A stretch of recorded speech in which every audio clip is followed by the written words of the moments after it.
Maybe. Oh, it's not going. No. No. Oh well. Hey folks, we are here with Mike Salas and me, the based winter meetings grifter. Let's be honest.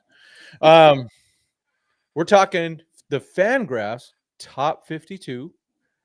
Some of you may recall last year I tore into them. Um, I just thought it was really weird, a weird bunch of weird choices. They got some weird ones this time. I'll be a little nicer, I think, unless Mike can go off on them too. So I have no problem with that. You know what though, we one of the cool things about the Fangraph stuff, it gives you a lot of players to look at, and there's some guys like, oh, that guy, oh, geez, Mike, I think you've taken a look at it more than I have. Mm-hmm. You just have some initial thoughts before we go and look at all 52. Little surprised on some of the names that are on here. Mm-hmm. You know, it's kind of crazy, but it is what it is. I agree with some of them. I don't agree, with their rankings on some. So it's we'll get into it, but I'm just kind of a little surprised on some of the names that are here that are you know not even in you know Yeah, like the other lists or things you even thought about. yeah. I mean, there's a few guys that aren't even in the you know the pros yet. You know, single A, double A, any of that. Yeah, So, but I kind of get it. They're probably trying to promote these kids, and their potential is pretty high, but they haven't really performed at least starting at Rancho yet. So, right. or Well, the soon to talent, be. Yeah, Ontario yet. yeah. So let's get started. I'm going to start way at the bottom here. Number 52, a guy that I actually interviewed at Media Day, Hmm. Logan Tabling. Hmm. Um, I think you probably saw him more than I did. He had some good and interesting type stuff. What are your thoughts on him? Do you have, if you have any? I like Logan Tabling. He's got a lot of high upside to himself. So I 52. I mean, yeah, if you're gonna make a list with 52, I'm not really disagreeing on this. So you know, it's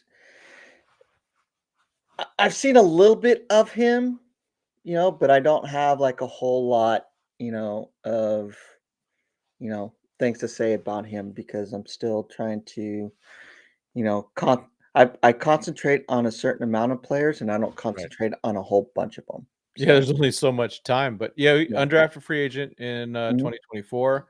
Let's move up. We're gonna hit. There's some stuff at the bottom we'll hit later. Then Wyatt Crowell. I remember him being up there, at Rancho in 2024. Then got sent up to Great Lakes, Mhm. I recall, and he had some. He went fast um, out of Rancho. He was only there for a while. Um, yeah, just do you remember? Did you get a chance to see him at Great Lakes at all? I've seen him pitch a few times at Great Lakes.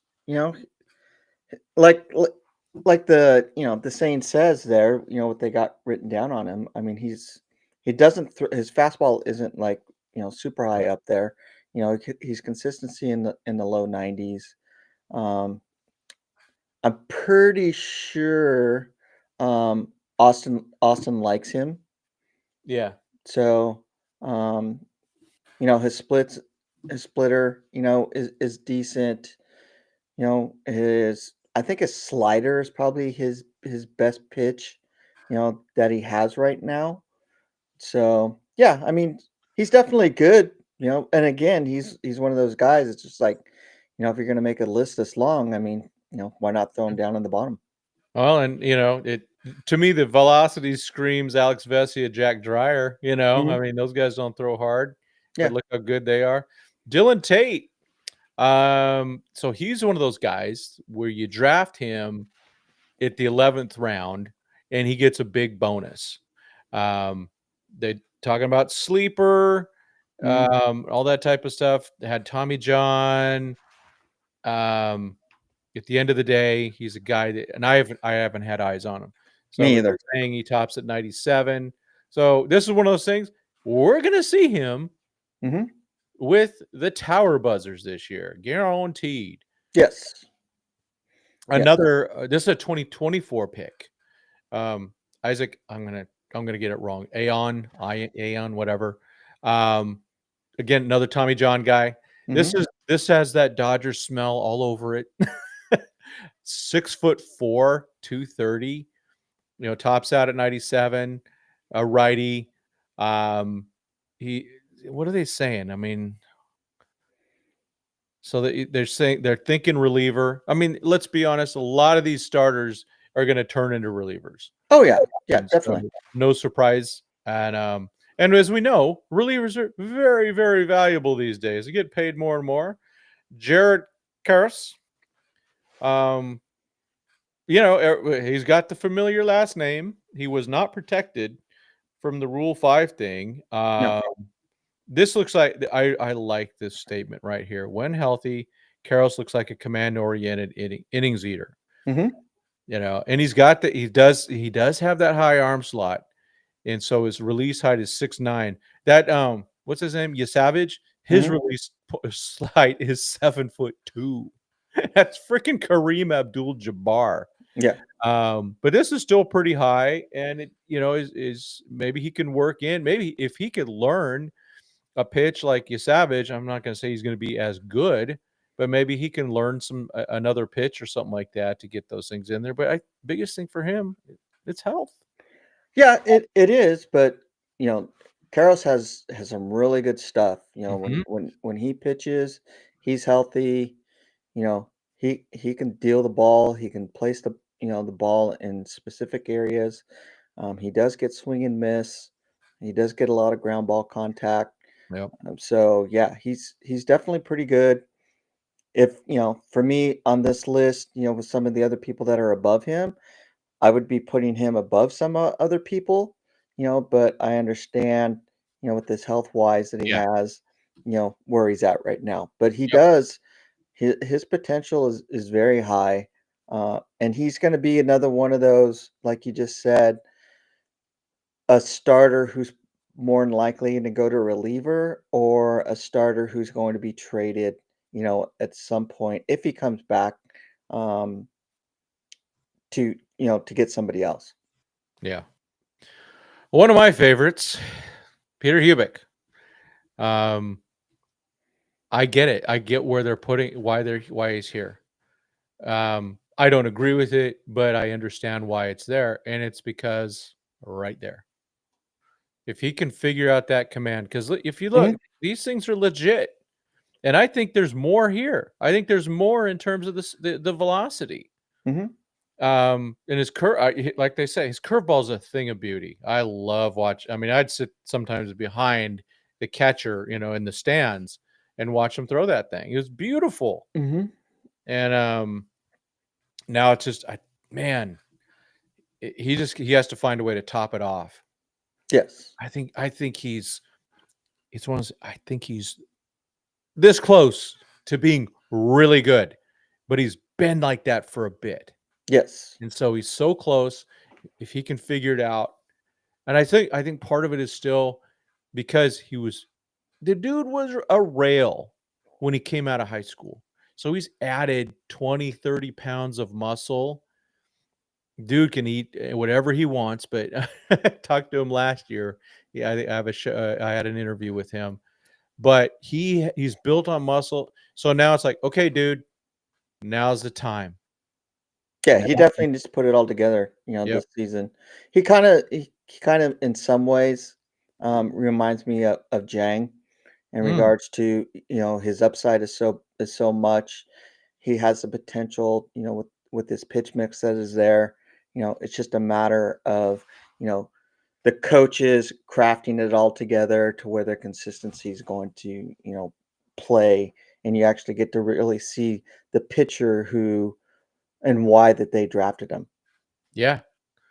And I kind of oh shoot, did I hold on? Give me just a sec. I gotta get my act together here. I forgot to do a couple things here. As we're talking, let me roll up and you can talk about the next one while I forgot to do just some of the basics here. Oh, Samuel Munoz. Yeah, go ahead. Hmm. I need to do some stuff here real quick. Yeah, definitely. Solid kid. Plays first base, plays left field. Um, I don't want to say he's like a utility person. The times that I've seen him play was at Rancho. Decent bat. He hit pretty good Yeah. while he was at Rancho. Hasn't done a whole lot since going up to Great Lake Loons. He kind of maybe struggled, if that's the right word, That's a good word. a little bit. He was very inconsistent. He was able to strike out, quite a bit. It seemed like he was chasing a lot. It almost seemed like he was trying to, you know, prove why he was sent up to Great Lakes and up into the next level, Mm. and he's trying to actually prove himself. So I think once he gets out of his head a little bit and is able to just perform like he is capable of performing, you know, he could be a solid person. He's a big dude too. He's I very was big. surprised because Mhm. when I first got eyes on him, just on the internet machine and all that, I thought, oh, this guy's got his hit tools high, not a lot of power. And then it's like, wait, this guy's like 6'3". Mhm. Carlos Garcia with the chat. I haven't even looked at the chat until right now. Um, yeah, this is nerd prospect nerd time. That's for sure. We love it. This is what we do.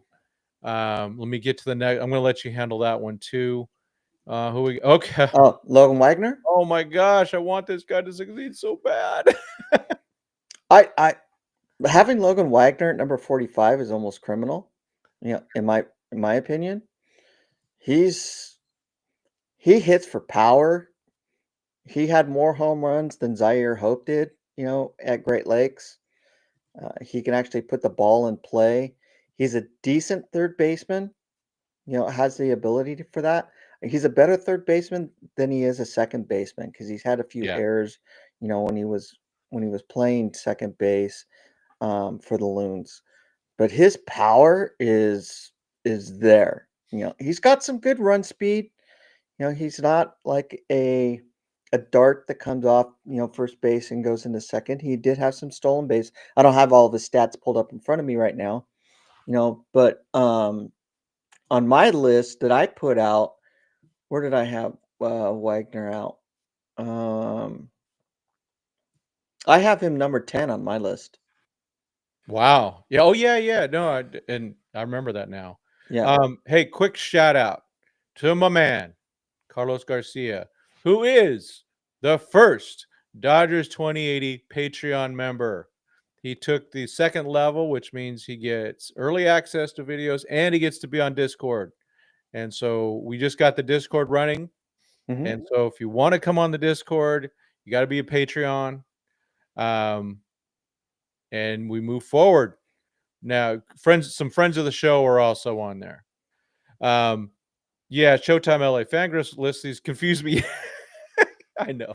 I know. I was going to mention JDP's hit tool. It's like, what? 35, 40? What? Huh? Yeah. That was definitely one of the things I was going to we'll hit on. Yeah, Logan Wagner, that was a guy, he was, get healthy, dude. And Hmm. it's the power's there. Switch hitter. Switch Yes. hitter. Um yeah, He's actually gotta get it. improved. He has to He get a batting average up, man. Yeah, he's actually improved a little bit, coming from Rancho, going up into Great Lakes. Yeah. This was an interesting guy, right? Aiden Fuller. So Yes. he was a guy, again, I was had a chance to interview him at Media Day. Media Day was really productive last year. He's a big dude, 6'3", and he's again one of those 11th round dudes. So you go, yeah, it just gets weird with the bonuses. But Mhm. it's one of those guys that the 11th round they take a chance. They go, hey, this guy could go back to college, or he could go from high school to college. But we're going to give him a shot. We're going to give it a shot and say, hey, here's 200,000 or whatever. This guy got 150,000, and they try to do that. But the fastball is legit. Slider, I see it. I'm not sure if he started a reliever. I could definitely see the relief role. With the fastball, he's got to get, if he gets a legit second pitch, he could be a stud reliever.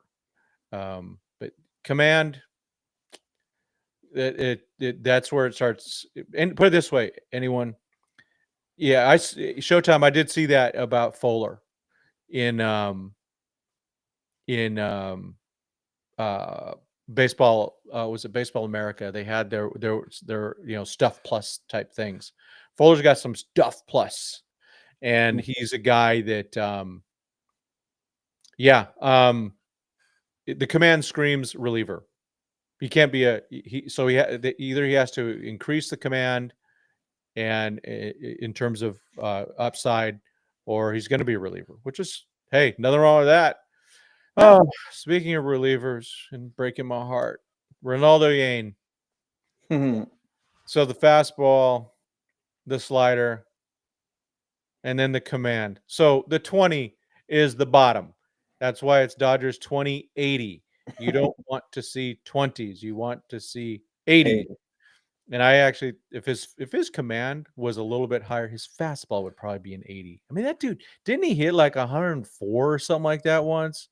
It was something absurd. I think it was 100. Yeah, it was up there. It was up there, yeah. It was more than 102.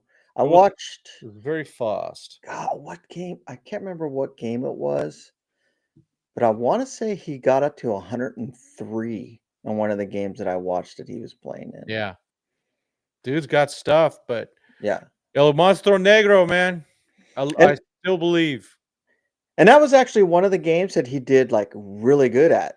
Yeah. I mean, his command was there, his fastball was in the zone, but the hitters could not just catch up to it. So that was, like I said, that was one of the games that he actually did really well at. And I was just like going, oh, okay. And then I watched him pitch, like 3 or 4 days later, and it's just like going, okay, maybe that was just one of those games for him. All right. Cal Poly slows one and only Jacob Wright, lefty. I'm in on him. I really am. I don't know if it's as a starter. I think the stuff's going to play. The fastball's good. Again, the command screaming relief.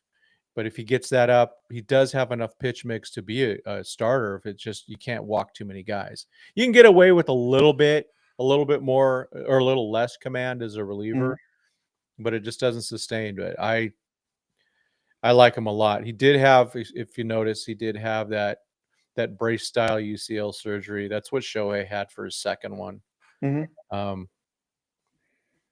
I've talked to him this year at Rancho. Every time that I've gone and was there to cover, he was pitching in some capacity, either a starter or a reliever. Excuse me. So he used to pitch with one of our friends, kid who got picked up at Toronto this year. He was friends with him. So I don't know him personally. Right. That's not what I'm saying. But, I kind of talked to him about that also. Super good kid. He's, I don't want to say he's inconsistent, but he does get a lot of hits. He did not do very well in the AFL this year. That's what they're saying. Yeah, he got hit around quite a bit. His command was off. Yeah. Those bigger players that were in there who are above him, because he's still at Rancho right now, or at Ontario. Yeah. He just got hit around, quite a bit. So, because I watched a couple of games that he pitched in, and he just was not very good at all. So, and the command starts there. Mhm. Carson Hobbs. Some of y'all been chatting him up already. about being a relief stud, touching 98. Mm-hmm. Fastball, slider, curve, command again, screaming what? Reliever. And he's already a reliever, and he's moving up fast. I think we speculated, don't be surprised if somewhere in 2026 we see a man named Carson Hobbs come into the Doyer Stadium. Yes. Yes. So yeah. Super high on this kid. You know, he's got it, you Yep. know, in my opinion. You know, he's got the tools, he's got the pitch, his fastball is, you know, is super high up there. You know, he's pretty consistent. His swing and miss is there. You know, just the way, you know, the movement on his ball, you know, is very good. So yeah, I would completely Mhm. agree with a lot of that. I mean, I would almost put him, you know, and this is kind of a bold statement to say, is I would almost put him above Kyle Hurt right now. Interesting. I wouldn't, but that's I haven't seen enough of Hobbs, and I like Hurt. Let's see. Ronan Kopp. All right. This is the one guy they protected. Hmm. Remember, Yeah. everybody? He was the guy they protected, and it's for good reason. Left-handers that throw 100, you protect them. Hmm. Now, the command is no lies. No lies are being told here. However, he's gonna. It's yeah. I mean, like I said, because he's left-handed. Yeah, yeah. They need to get him. If they can get him up to a 40 command, that's going to be good. He's added to the roster. Mid-leverage upside of Cop as a late bloomer, more likely to bounce up and down from the minors for several years. Well, that this is what you see, Hmm. and if he just gets it there, um, he's close. Again, him and Hubick are so similar to me, and I Hmm. mean Ronan's got Yeah. less command, but at least right now, but their stuff is so good, in my opinion, and they're so close. Oh, definitely agree. You know, and he's yeah, in some ways he kind of, you know, watching Ronan pitch this year, it's almost like he's still working some stuff out after his Yeah. injury. Mm. And I think once he gets things figured out and his confidence goes way up, you know, we'll see the Ronan Kopp that we're used to seeing, you know, as a dominant. Because he did, you know, in some games he did very well. In other games, he struggled with his command quite a bit. I Yeah. mean, he was part of um, that Oklahoma relief squad, you know, that would come in that I've talked about many times that would just give up runs after they had like a huge. Ronan Kopp was part of that. So there's been times to where he's come in and he's shut, you know, batters down, and there's been times where he's come in and he's allowed runs, and you know he's Huh. pulled after you know half of the inning. Yeah. So that's why I say, you know, because if I remember correctly, this is like his first full year back, you know, after his injury, and so I think he's still kind of working some stuff out, and he's building that confidence back up, you know, in regards to, yes, my stuff is still here.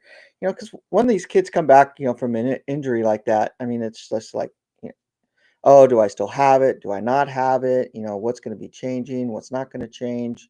You know, am I going to have to do this a little bit different? So they're still kind of working some stuff out. And I think that's what Ronan Kopp was doing this year. Big dude. Big dude. Very big dude. I got like two or three interviews from back in the day on him, back from 2022. He's a really engaging guy. Mm-hmm. And Garrett McDaniels, so the Angels drafted him away from the Dodgers, and then he was given back, which I bum for him, but glad for us. He is still eligible for the Rule 5 again, I guess. Um, but this is a guy.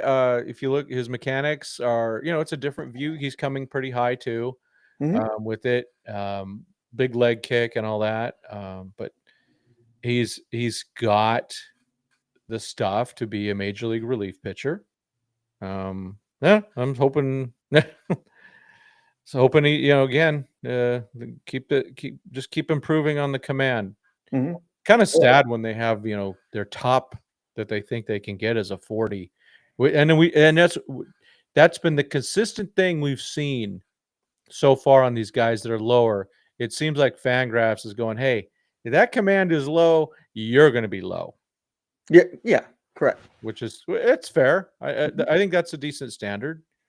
I don't disagree with it. I mean, it's and a lot of the, and it's not just, again, it's not just the Dodgers pitchers, that struggle with command. I mean, I know. mostly all these kids, whichever team that they're playing on struggle with their command. So, Yep. It's just a it's just matter of who can fix it. And exactly. sometimes, and we saw this with Roki. It was a tweak. It was just a simple tweak they finally found. And what do you know? Hmm. Paul Gervais, one of the guys we got in the Hunter Fiducia. I'm going to say it. No, the Ben Rortvet trade. Um, this dude, 6'10".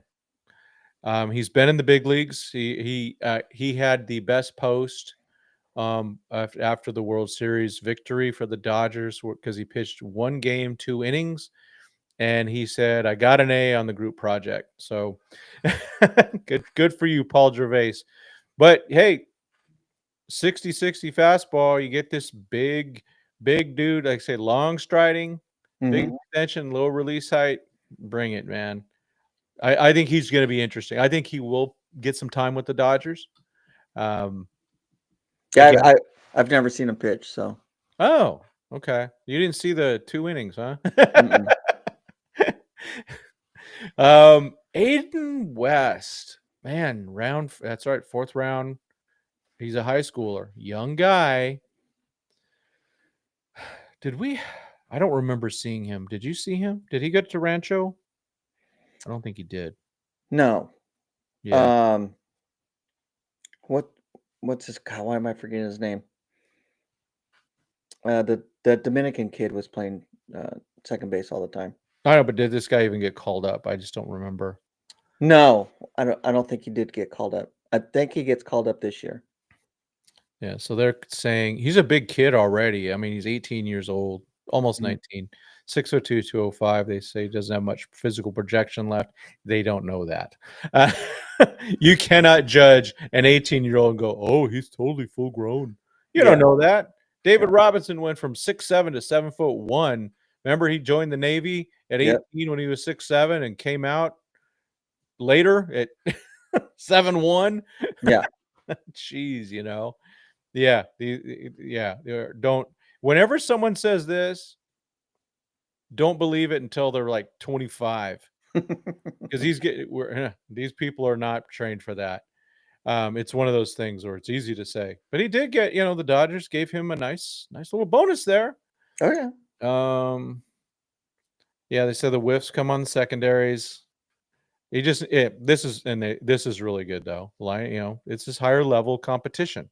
So he's going to come in to Ontario Mhm. as a 19-year-old, and he's going to be playing against guys that are 22, 23. That happens. Yeah, So it's up to him, to see what he could do. But if you got power hitting second baseman, I'll take it. exactly. I mean, they have him very low with currents, 20 out of 50, but they believe in him. And clearly the Dodgers do, or else they wouldn't have given 1.27 million. So looking forward to seeing Aiden West with that Ontario Tower buzzer. Getting used to it still. Elijah Hainline, friend of the show, good dude. Ryan Falla had some good interviews with him. Had an interview with him. Um, Let's see. So he got up. Yeah, that's right. He made a brief AAA cameo. That's where I got a little Yes. confused. I know he made it up to to Great Lakes, but then I guess they just um needed things like that. But They hey, they promoted him to Tulsa for a stint, and then when they went to Sacramento, when they brought up, um, Freeland, is when they brought Hainline up because, Tulsa was playing, like, in Reno or Tulsa was playing close to them, and so they took, Hainline over. mm. to go over there, and he actually did pretty well, when he was up Yeah. there.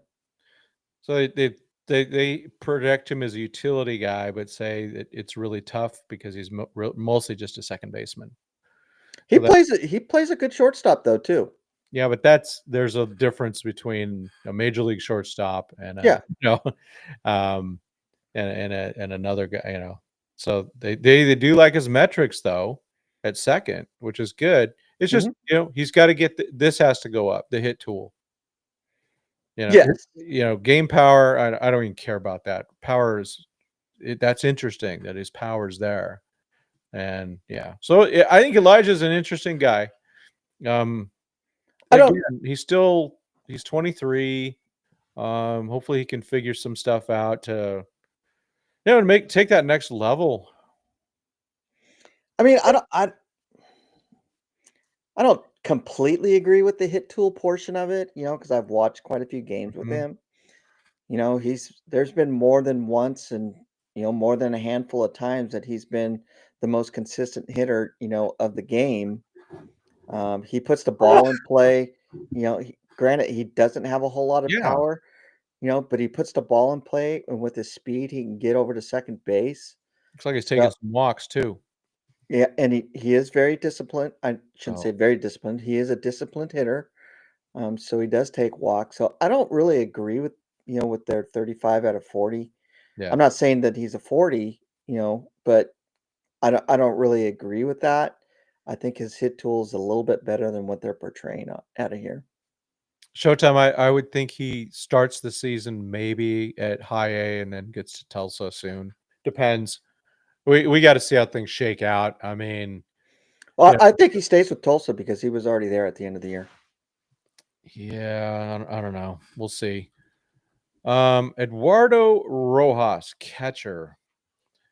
All right, so none of us, no one has eyes on this guy. We're gonna have Mm-mm. people going, "Oh my gosh, he was so good."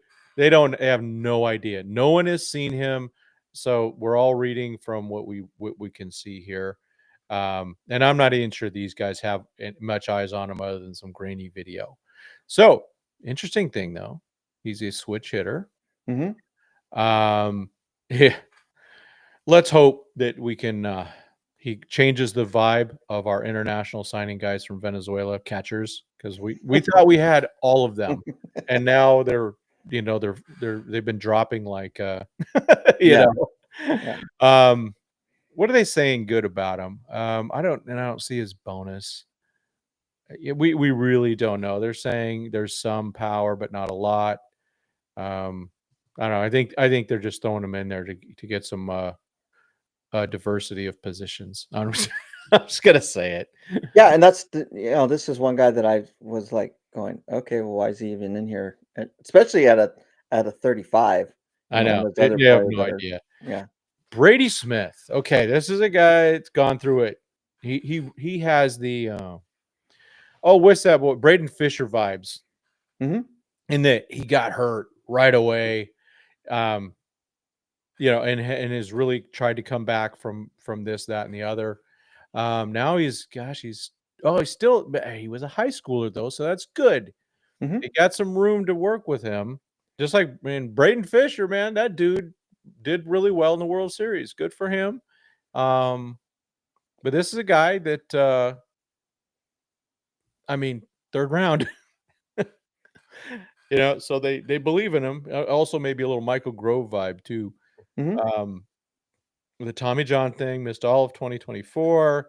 Huge stuff in the spring, but forearm tightness, blah blah blah. Then issues throwing strikes. It's just like, oh my gosh, this poor guy. Um, he's struggling. He's got to get.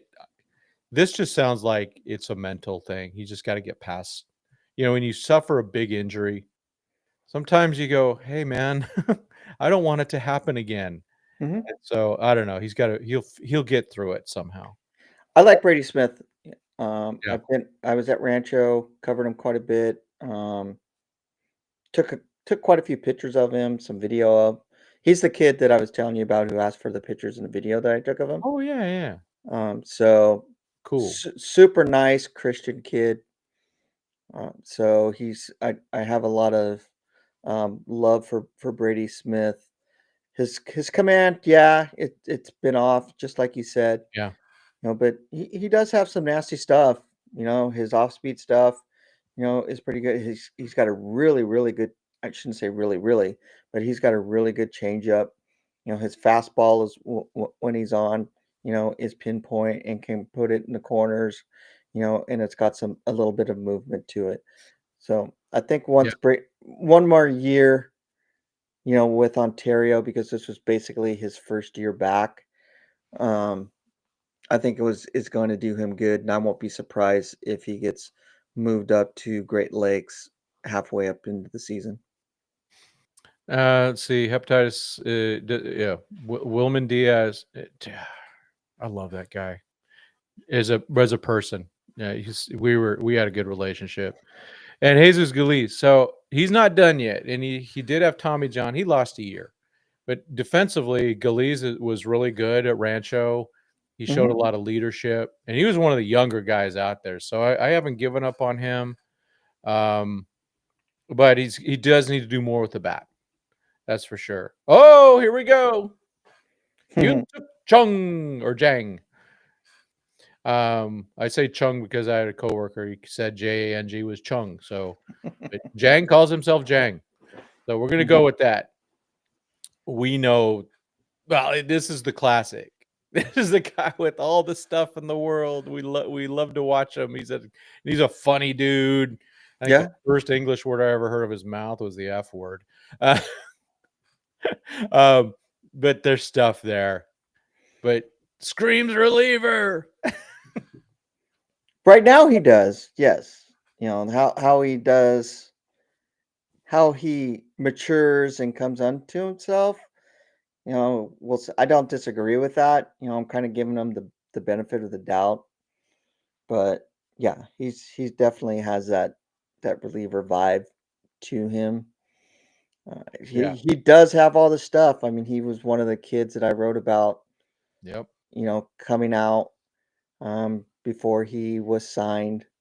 Um, what he did in his off season and the videos that I saw of him, it's just, his stuff was like super good. His fastball was, screaming through the air. But, you could do all that, in a controlled setting, and once you get out into the field, then things change, a little bit, which is shown. I if I'm being honest, I'm actually a little surprised, that he's had the command issues that he's had. Um, you know, and Tim and I have been lucky to see him make his start when he came up to Rancho, and we were able to watch his last game, at Rancho together. So at the end of the season. And the thing is with him, I mean, it was first inning, really Hmm. good. Yeah. He was like, "Hey," and then the second inning, he's like, "Oh my gosh, what happened?" But I Yeah. think so.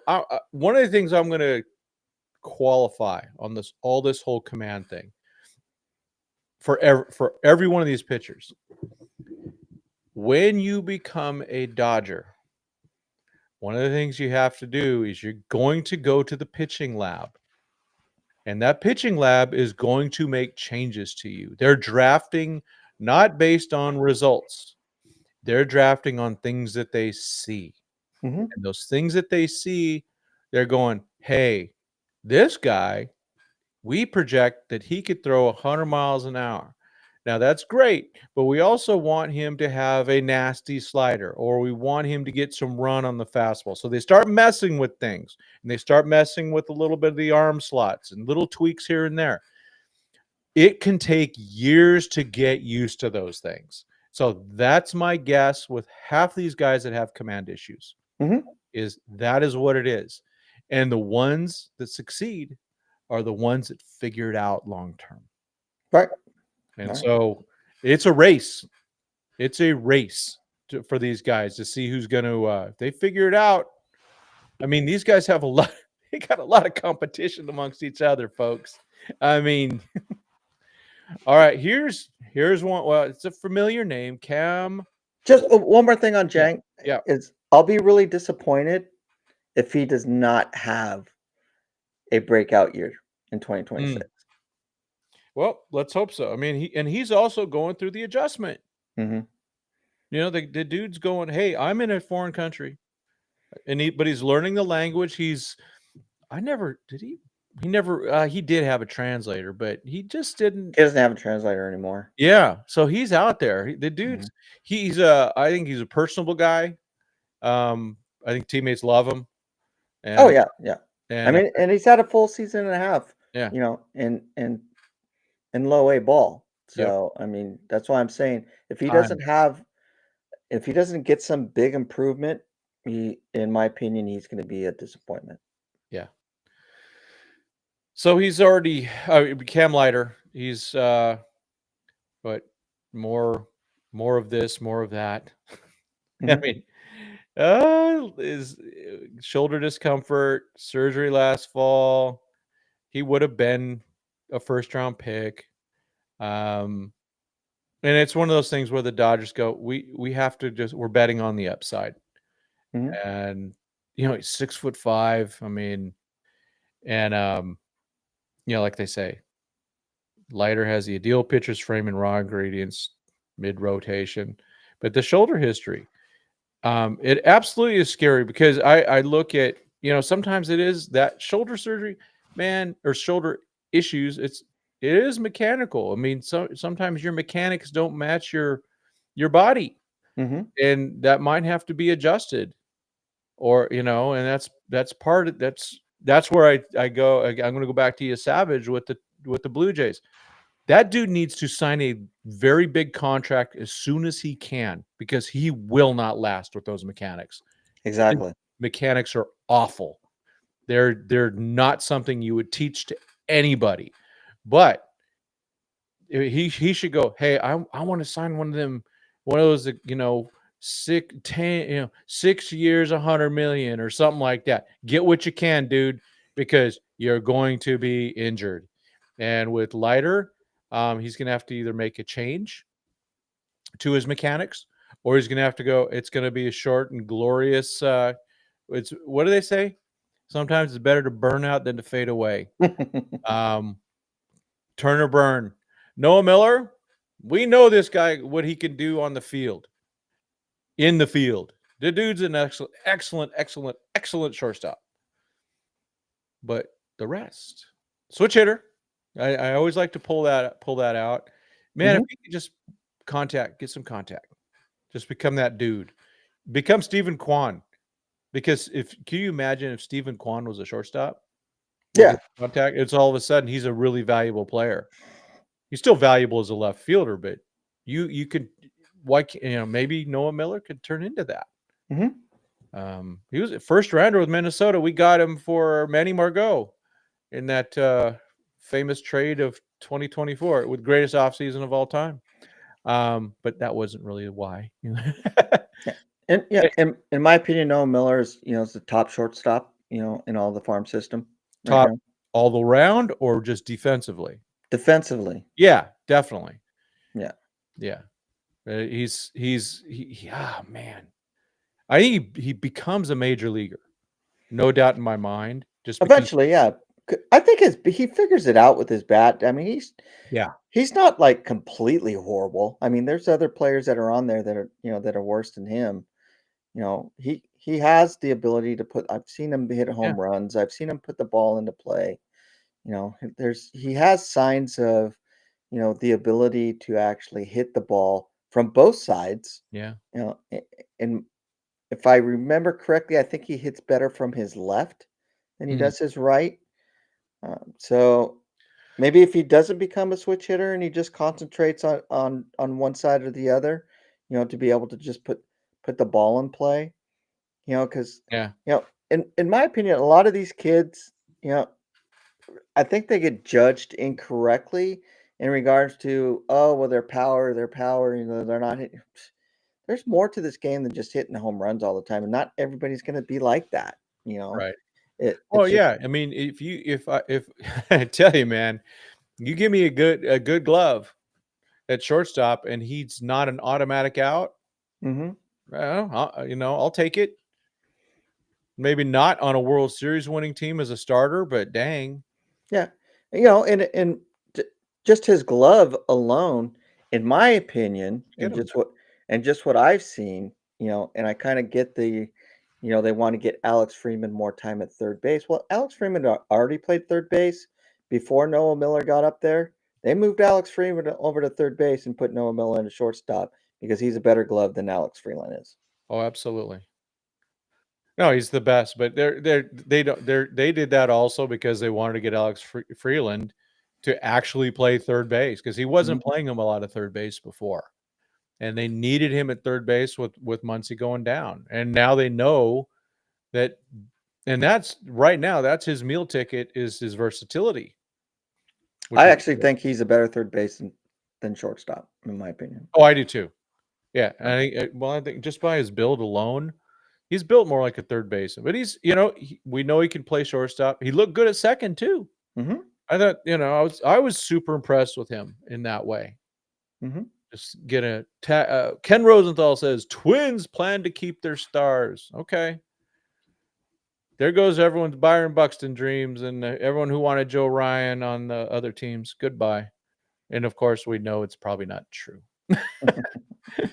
People got to throw that stuff out. Okay, the divisive guy, Jose Rodriguez, all arms and legs. Mhm. Um, he's the command, right? I mean, come on. He's also, man, he like they said, they're really closed to the plate. Um, that mechanically, I don't know. I hope he can last with that. That's a lot coming at you and then throwing across your body like that. Mhm. You don't see a lot of guys in their 30s throwing across their body like that. You just don't, and there's a reason for it. Yeah. Frank Tanana, for this is a throwback to Frank Tanana was with the Angels. He's on the same pitching staff as Nolan Ryan, and he was as good or better than Nolan Ryan for a couple years. But he had the big cross throw. So did old snot rocket Madison Bumgarner. As Madison Bumgarner fell off the planet because you just can't sustain that. Frank Tanana eventually had a long career, but he didn't throw across his body, and he wasn't the same guy. He wasn't close to. He became like a soft tosser, wrecked his shoulder. Mhm. These types of things do that. So that is one of my concerns. Um, but I just think he's interesting. But here it is. I'm not for me personally, I'm not a big fan of Rodriguez. Yeah, I know. I am, but yeah, I Yeah. know. So, it seemed like every time he came to in the relief position for Oklahoma, he didn't last. Yeah. I mean, he was just horrible. Yeah. No, fit right into the OKC bullpen, didn't he? Yeah. Yeah. So I don't buy this type of stuff. That he's never going to be more than a 40 command guy with his delivery anyway. Well, you know what? What's his name? Alex Wood had the most funky delivery you could ever have, and he ended up figuring it out. Mhm. It is possible to figure out. It doesn't mean he's going to, but at the same time, if he does get that command down, and it's not just throwing the ball down the middle, but Mhm. his real command down with all those arms and legs coming at you, it's not a reliever I would want to face. But for now, he's got to get it going because he was not, as we know, he was not protected Yeah. on for the Rule 5. So to be honest, I'm taking him. If I'm another team, I'm taking him. But here's a favorite, Patrick Copen. Mhm. Amazing story. If we heard, he lost his eye, all that crazy stuff that happened to him at Rancho. It was at Rancho, right? Uh, Yeah, yes. I believe it was. Yeah. Um, did some cool things at the beginning of the season. We know there's nasty stuff there. Mhm. Right now he projects the 35 command. He's a reliever. But man, if he could figure that out, and like I said, look at this: the spins up to 3,000 RPMs, but their movement is erratic right now. But there's room for growth. Um, oh, this is cool though, right? This is a big arrow up guy compared to when he was drafted, a potential impact reliever on track to debut in 2027. That's fair. Yeah. That's fair. What a great story that's going to be. Yeah. And to for Carlos's super chat, Patrick Copen is probably um, one of my favorites that I have in the minor league system. Not just part of it is because of his story that he has, but the other part of it, is just his integrity that he has, the type of person that he is, and just the way that he throws the ball. I've always been a real high on Patrick Copen. He's has the ability to you know and to take Blake Triton's place at some point as a reliever and come in and just be a shutdown person. His command, yeah, his command was like super off, but his fastball's really good. His slider's been super good. His cutter's been super good. So he's when he does start, there's been times that he's gone 4 or 5 innings, with multiple strikeouts. Mm-hmm. I think, God, I can't remember what he got over this year. I think he got like 10 strikeouts in a game. Yeah, he If had I, a big one. Kind yeah, of got people's eyes on him. if I remember correctly, and this was like right when he was, first coming back, the beginning Yeah. of the season. So I've always liked Patrick Copen. Like I said, I think he's got a lot of upside, and he's the one person that I think that could come in and be that fireman position, be that long reliever position, or even has, I don't say right now, but could have the ability to to close games out. And then Showtime, correct us. Yeah, it was in high A. I just couldn't remember. I do. I remember. I Yeah, mean, yeah, yeah. I interviewed him media day in 2024. It's folks. Please take a look at some of those old interviews. Just take a look, man. There's some good stuff out there if you want to get to know these guys.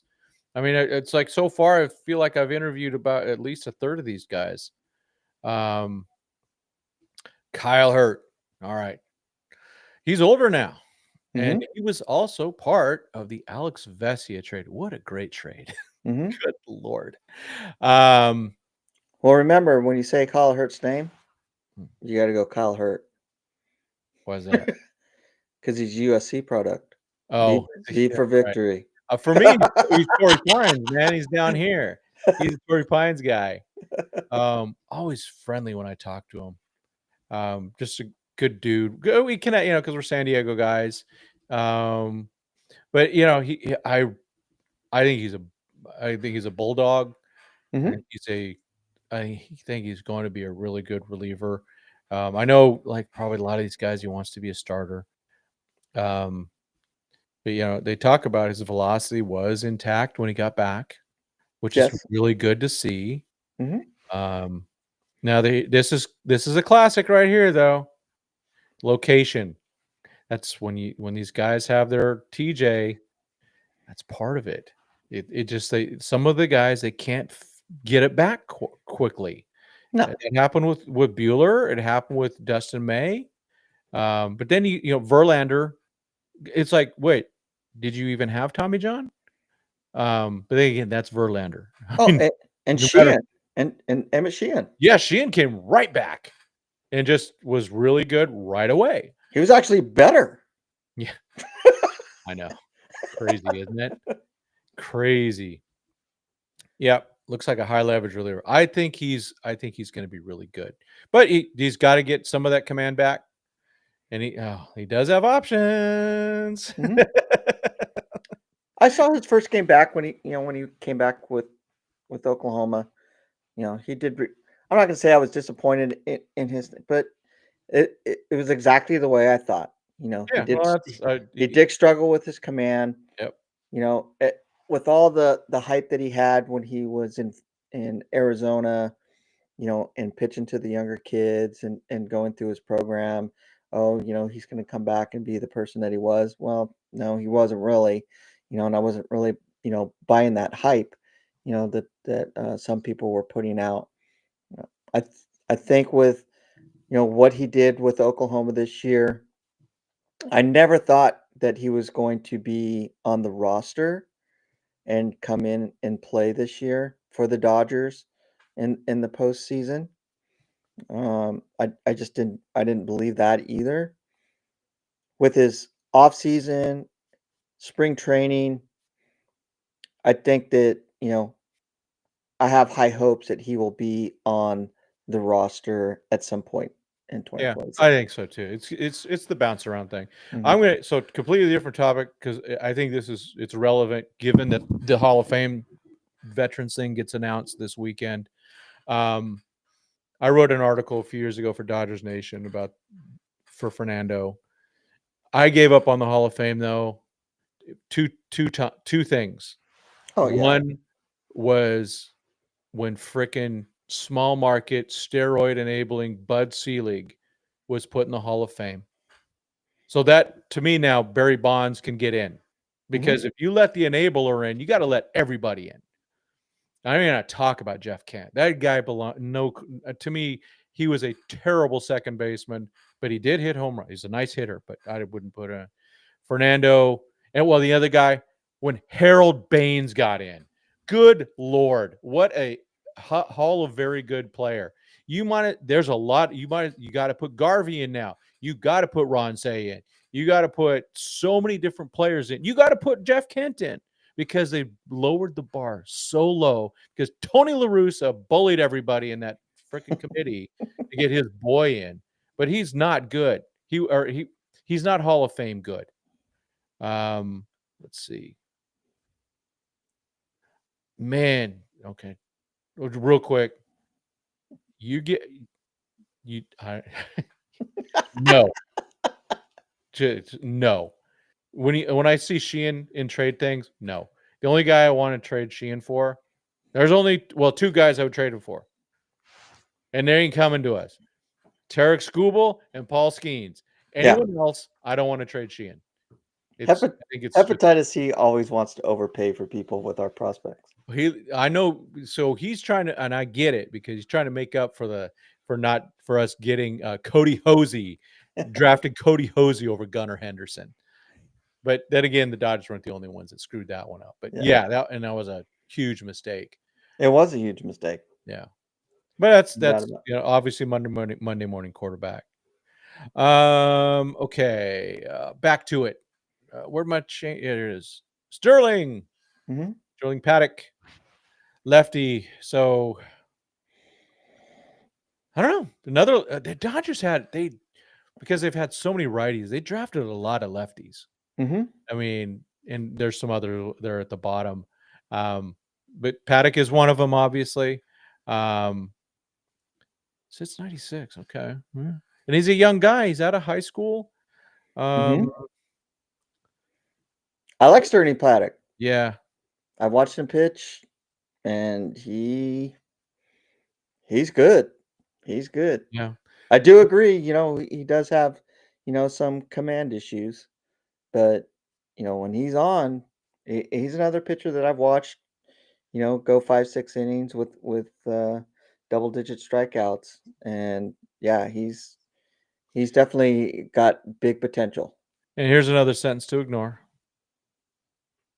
They have no idea what they're talking about. The dude's 6'2" and 175. You don't know. Not you, Mike, but they don't know. Tools to be a death to lefties reliever at present, yeah. And then back end starting future. Hey, good for him, man. That's the way to go. I mean, sitting 96, that's good, and he's 20. Good.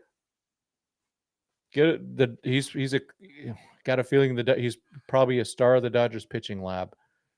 Okay.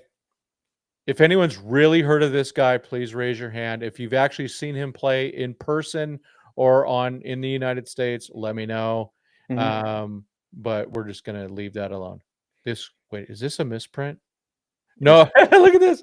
Pretty tall for a second baseman. But he's not. It's 5'7". Yeah. Oops. Rayleigh Mariano. I'm gonna go with that. Is Rely maybe? I just remember, because I wrote an article, with all the international signings, Yeah. and so yeah, I know the names. Mhm. I just haven't seen them play, Right. and he was, I think he was projected to go to the complex, but they didn't send him up there, and they just kept him over in the Dominican Republic. And they're this is all projection. Second Mhm, base is probably a safe position for anybody. It makes them, if he goes to shortstop, whatever. They say special athlete, okay. Worked hard to add meaningful strength. So he's a hard worker, 19 years old. Yeah, let's go. I mean, fast guy. mhm, He's raw. I mean, we may see him at the end of the year at Ontario, but probably not. We'll see him definitely in 2027. mhm. That's for sure. Brooks, okay, Brooks Auger. This is a guy that's made some progress too. He's kind of been raising up. Well, of course, another a classic Dodgers draftee. He's had Tommy John. It all started with Walker Bueller. Yeah. Yeah, I did that on purpose. Um, yeah, that's right. He went straight to high A. He never went to Rancho. He didn't go to low A. So they like him. I've seen him a few times. You've probably seen him more than I have. Great Lakes, big guy. Mhm. And what I mean, did he? How was his command? He's just he's like all of them. Yeah, He shows signs of, of good command, but then he doesn't. He's a good solid pitcher, you know, with a good strong fastball, with some movement. His slider's been really good, but is this command a 30 out of 50? I don't know. If I well, would, it's where he is now and where they yeah, project him. So that's kind of interesting. That's a yeah, big jump. So yeah, Dustin May, real quick, folks. Dustin May will blow out again because his mechanics are brutal. They yeah. Oh are yeah. so bad. You cannot, other than you Savage, you can't have worse mechanics. He's coming all over the place. He is just toast. He's a violent thrower. Yeah, and he is super thin. Hmm. So yeah, I'm not. I don't. Yeah, you can't. Don't use Dustin May as an example. You can use Bueller. That's actually a good example of having Tommy John twice. Sometimes they said it's like a 7 to 8 year gap between the first and second. So yeah, I'm keeping Sheehan, but if there's something mechanical that's causing this, then watch it. The Dodgers will know. That is something I do trust the Dodgers to figure out. Um, they're doing if anyone's going to figure it out, it's going to be them or the Brewers or the Astros, or the in Cleveland, the Cleveland team. I still don't like calling them the other team. My, you Silly. if we're talking like surgery kids that are my radar's on Gavin Stone more than anybody. Because in my opinion, and I kind of agree with you, Tim. My opinion, shoulder injuries Mhm. are They're rough. they're crazy, Hmm. crazy. They're rough. Yeah. Well, it like I use Urias as one that it took quite a while. Hmm. Yeah, it took him what, a year and a half, almost a year and a half to get back Yeah, into a yeah. game. But the thing is, he actually is on. Fortunately, he had it in September of 2024. So it'll be 18 months by the time he gets there. So that's actually pretty decent. So maybe it kind of tracks. But remember, Julio was first. They brought him back as a reliever, Hmm. and then he slowly started working him in the rotation. He really wasn't a real starter until 2020. Um, because he did a little bit of work in 2019. Of course, he also got suspended for being a total douchebag. Um, Chase Harlan. All right, we finally saw him at Rancho. Hmm. Um, Boy, he's a stud. this is Mike. This is the boy. Cross your fingers that this works out at third base. Yeah, and just in time for Muncy to be done, right? And I mean, I think Chase Harlan's going to take a little bit more than like 1 or 2 years. yeah, this is a terrible. This is the worst comparison you could ever have as a hitter. Oh, Mark Reynolds. Mark Reynolds set the standard for high strikeouts before high strikeout things were acceptable and cool. Mhm. Oh man. Let's see. Similar defensive, not the best third baseman. Hopefully he can. Those are things he can work on. It just depends. How athletic is he? That's going to be the question. Because that's the one thing about Max Muncy. Even he doesn't look it. He's an excellent athlete. Mhm. Not the most coordinated guy, and it don't look pretty sometimes, but he has the athletic ability to work things through. You saw it. I mean Mhm. there was 2 plays for me with Max Muncy. The bunt with the wheel play, and then there was another play against Milwaukee when we were there. He a ball that was hit to his left. Yeah. He spun and threw the runner out at home. Yep. That was like, wait, what? He did what? But that's the athletic ability he just has. Mhm. Um, okay, Chase Harlan. He has the potential. He's got some, Yeah, with some big power. can't teach the power, that's for sure. No. All right, here's another one. People they've fallen down quick. Crushed at the complex. I'm going to just say Shane Coe. I'm going Mhm. to give it a shot. Um, let's see.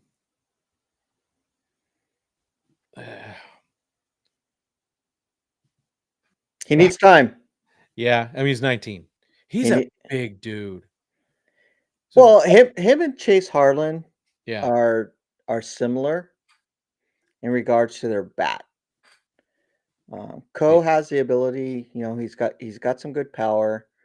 I've seen him put the ball over the fence, pretty, you know, there's no question about it. That one's going over. yeah, Um, but he does strike out quite a bit, and again, it's another 19-year-old who spent half the season or the full season in Arizona Complex League, and then they come up during almost the end to second half of to go play with Rancho. They did good. They actually did better than I thought. I thought Ko was actually going to be a little bit better than what he was. yeah. Especially at the plate because of the hype that he had around him. Not saying that he's not a good hitter, but I think he is.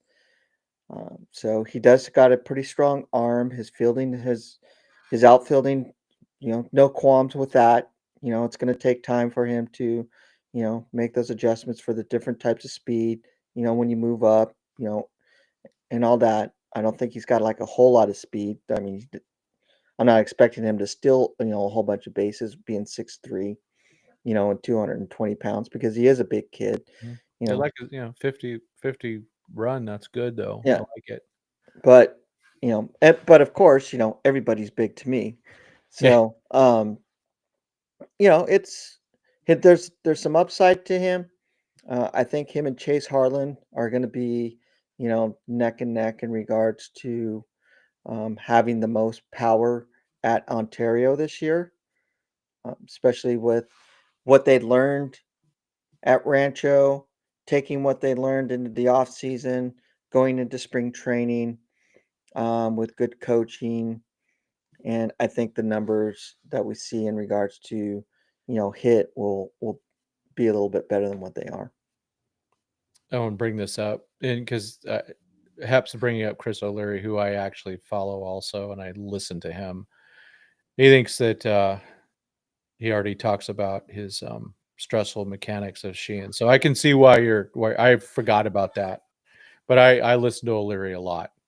He's also a little controversial. He's kind of an outcast, but I don't disagree with him. I think it's good to have people that are not following the same thing, a different voice. So I think he's interesting to listen to.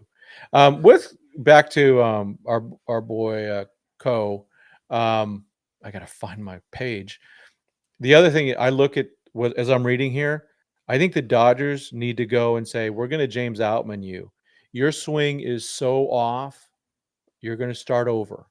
And that's the reason that James Outman actually got to the major leagues. Now it Mhm. didn't hold for him, but remember James Outman, he even you could see the swing was kind of interesting. But they tore it apart. They started from total scratch with him. Remember talking to the guy that did it, Dustin Kelly, when he was still with the Dodgers. I could see them doing with this guy. He's only 19 years old. Do it now. Break it apart. Try to get that power that's there. Mhm. Try to get that. Try to get the overall and some consistency. They're saying he's, for a guy with such long levers, his swing's too short.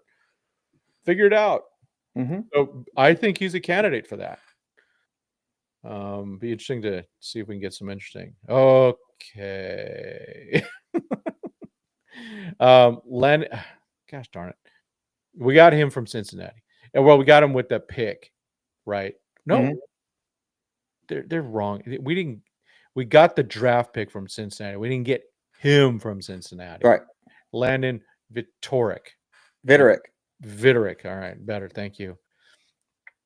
So they're doing this comparison between Outman and Jaron Kendall. Physical stool stacked around big time whiffs. Okay, folks, this is it. This is one of those guys. It's going to be crash and burn, or he figures it out. I don't. I don't agree with his big time whiffs. I definitely don't Yeah, but agree with that. so just to interrupt, he's 22 and he was playing at Rancho. Yeah. He needs to be good. Yeah. He needs to be good. So you can't really judge that right now, but you can see it in a couple. When he gets to regretfully, look at Cartaya. Once he got to those upper levels, so he's got to fix that thing. Mhm. He's facing mediocre pitching with mediocre umpires. So I think that's His big time whiffs were like his first 3 games, and then once he started figuring things out, the kid was blasting the ball over the wall, putting the ball in play. He's got a cannon as an arm. but it still So, says he struck out a third of the time. I So I would list I would look at these numbers and go, you got I mean, yeah, I mean Jaron Kendall when he first came up, Mhm. oh my gosh, he was so good at the Oh, lower yeah. level, Yeah, yeah, yeah. and then he got exposed. So let's hope I'm hoping he's got to fix something. Oh, yeah, no doubt about it, no He's doubt gotta about it. fix something. If he can though, I mean, because I'm still disappointed with Jaron. Not in Jaron. Jaron Kendall is a great guy, Mhm. and and the way he handled his failures was amazing. He's a really solid dude. And James Outman, of course, a big friend of the show. I like the guy a lot, both so much. He's got to figure it out. I'm really high on Viterick, so Yeah. Well, they say even a 40 hit tool could be enough to make him a regular. That's interesting. That athletic. Well, you do a lot of things out there, right? He's fast. He can throw. Sounds like probably could play center is my guess too. he could definitely play center. He's a good right fielder. Yep. Most of his big plays have been out in right field. Well, here we go. Ryan Ward. By the way, Ryan Ward was on the All Dodgers podcast within the last couple weeks. Please go. I haven't taken a look at it because I try not to watch too much of the other guys, so I don't steal from them. But Ryan Ward was on there, so please take a look. Um, this is a guy that got put on the roster. Mhm. He would have been a free agent. Um, I think we all can safely say that he got screwed this year. Yep. Um, so they're saying, let's see, power is Ward's best skill. Yeah, crush the ball. Just a I, man, low hit tool. I don't know. Okay, whatever, right? um, they and this is where I mean, this is what I think the Dodgers see of him, quad A platoon guy. But he at least deserves a chance. Hmm. He's always deserved a chance. I mean, I don't know why No. they shunned him so much in regards, especially with Conforto playing left field. Mm-hmm. You know, Yeah. 'cause that's mainly where Ryan Ward played, was in left field, even though Yep. he did move around in center and right field, but his main position was in left. You know, his in my opinion, his bat is way better than Conforto's. His ability out in left field was way better than Conforto. So I never really understood it, and that's why I was like almost on a weekly basis, you know, hitting the Yeah. drum for Ward to come up and get rid of Conforto, especially at the trade deadline. You know, because that's where you know the Dodgers could have really seen, okay, this is who Ryan Ward is. Because I watched the guy play a full season. I watched him play all of last year. And yes, last year he did struggle with his defense quite a bit, but he did not struggle with his defense in all the games that I watched, this year. So all this talk of, you know, oh, his defense is just no. His defense is like way better than what it was in 2023. His bat has always been good. He led Oklahoma with home runs the last couple of years. So you don't break the Bricktown record, in the most home runs ever, by not being able to, hit the ball. He's Yeah. probably you know, one of the only games that I've actually really seen to where, and you want to talk about his speed. Well, you don't get a game winning walk off inside the park home run if you don't have some wheels, and which he did this year. Yeah. So, Yeah. Well, in hepatitis, he says so. This is Conforto was like 50 games away from being 50 games away all season. I get that. But the thing is, he was his best about 2 weeks, the 2 weeks up to the trade deadline, and they even talked about that. But doesn't matter. They won. But with Conforto, the reason that Michael Conforto has a much better major league career than Ryan Ward, and oh he yeah, had his 2024 was better than Ryan Ward's Major League 2024. So they're not going to go and give, and we've seen it over and over. They're just not going to give guys a chance unless they're desperate, it seems like, or if they really hold them in high regard. So being honest, they don't hold them in high regard, but maybe a little more now since they did put him on the roster, which is good. I just think that he deserves a chance somewhere. If the Dodgers are, if he's in left field platooning with somebody and Teoscar's in right field, the offseason's a failure. hmm He can't be in left field with Teo and right. If they want to go and play him in right field with Teo and left, fine, give him a chance. But if you're not going to give him a chance, please trade him for his sake. The guy's he's going to be 28 and he yeah, never got a chance. That's just, I hate that. yeah, That absolutely drives me nuts. You just yeah, give him a chance or let him go, right? hmm All right, here we go. Our 2024 first round pick, the super fast. Look at that, grade 80 on the run, Kellen Lindsay. And they have him as a center fielder. Oh, if that's the case, then it is a failure of a draft already. He needs to be a shortstop. right, But, shoulder impingement, that's not good. So, and he didn't play much. I mean, I think I saw him one game. Um, Man, your dog's found something. oh yeah, He was getting worked by elevated fastballs. It's an incomplete season. Um, definitely. I Man, completely agree. You know, yeah, center I think center field. I agree. Center field. What? Yeah, that can't be the case. If the Dodgers already if they're going to put him at center, I don't see anything with their inside information. They just project him as a center fielder. Mhm. They compare. I think they're probably doing like I am do. I compare him very much to Trey Turner, which he did play some center field before too. And Mhm. he's not the greatest shortstop in the world until like this last year. Um, but there's some of that comparison. He's very fast. Oh, yeah, He's yeah. got this man. This would be a big swing and miss.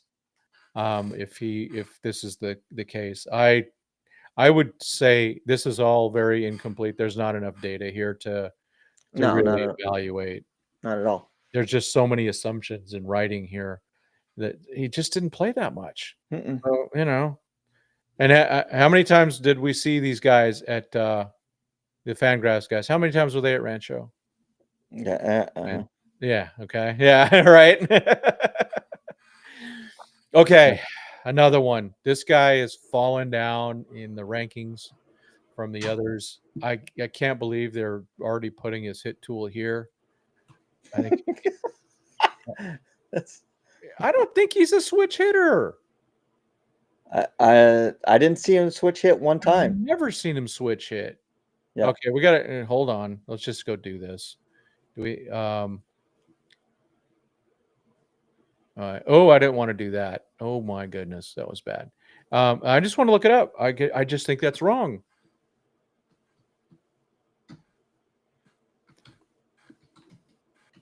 All right. MILB. Go to my favorite website. MILB. What are they gonna do to me? Boy, they really, They wow. they were off. They're Any totally off. Yeah. And they're judging him off, it's his first time playing up there. To be honest, he needs a haircut. He really does. Um, he's not that this does not look like a Dodger.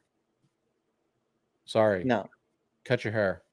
Um, but a lot of us are waiting for him, and we didn't get to see much of him. I saw him again play one game total. I saw him play Yeah, 2 games. Hep says he's used to be a switch hitter, but yeah, they got to up their game though. Mhm.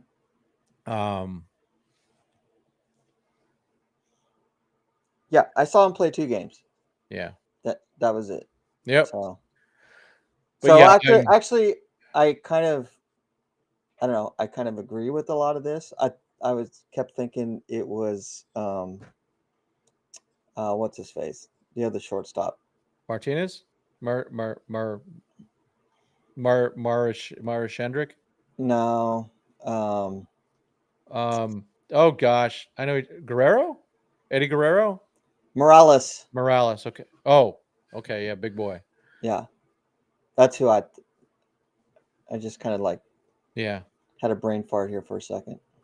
yeah. They're. I mean, for them to just drop everything like they have, I think they're. This is where I'm going, guys. Really, really. Yeah, I mean it's Especially the hit tool. That's insane. If he has the again. I don't know what injuries he's been dealing with. All of this year. neck problems because his hair is too heavy. you know, so it's you got to give the kid a chance. I know. He came up, and yes, there's a lot of hype behind him.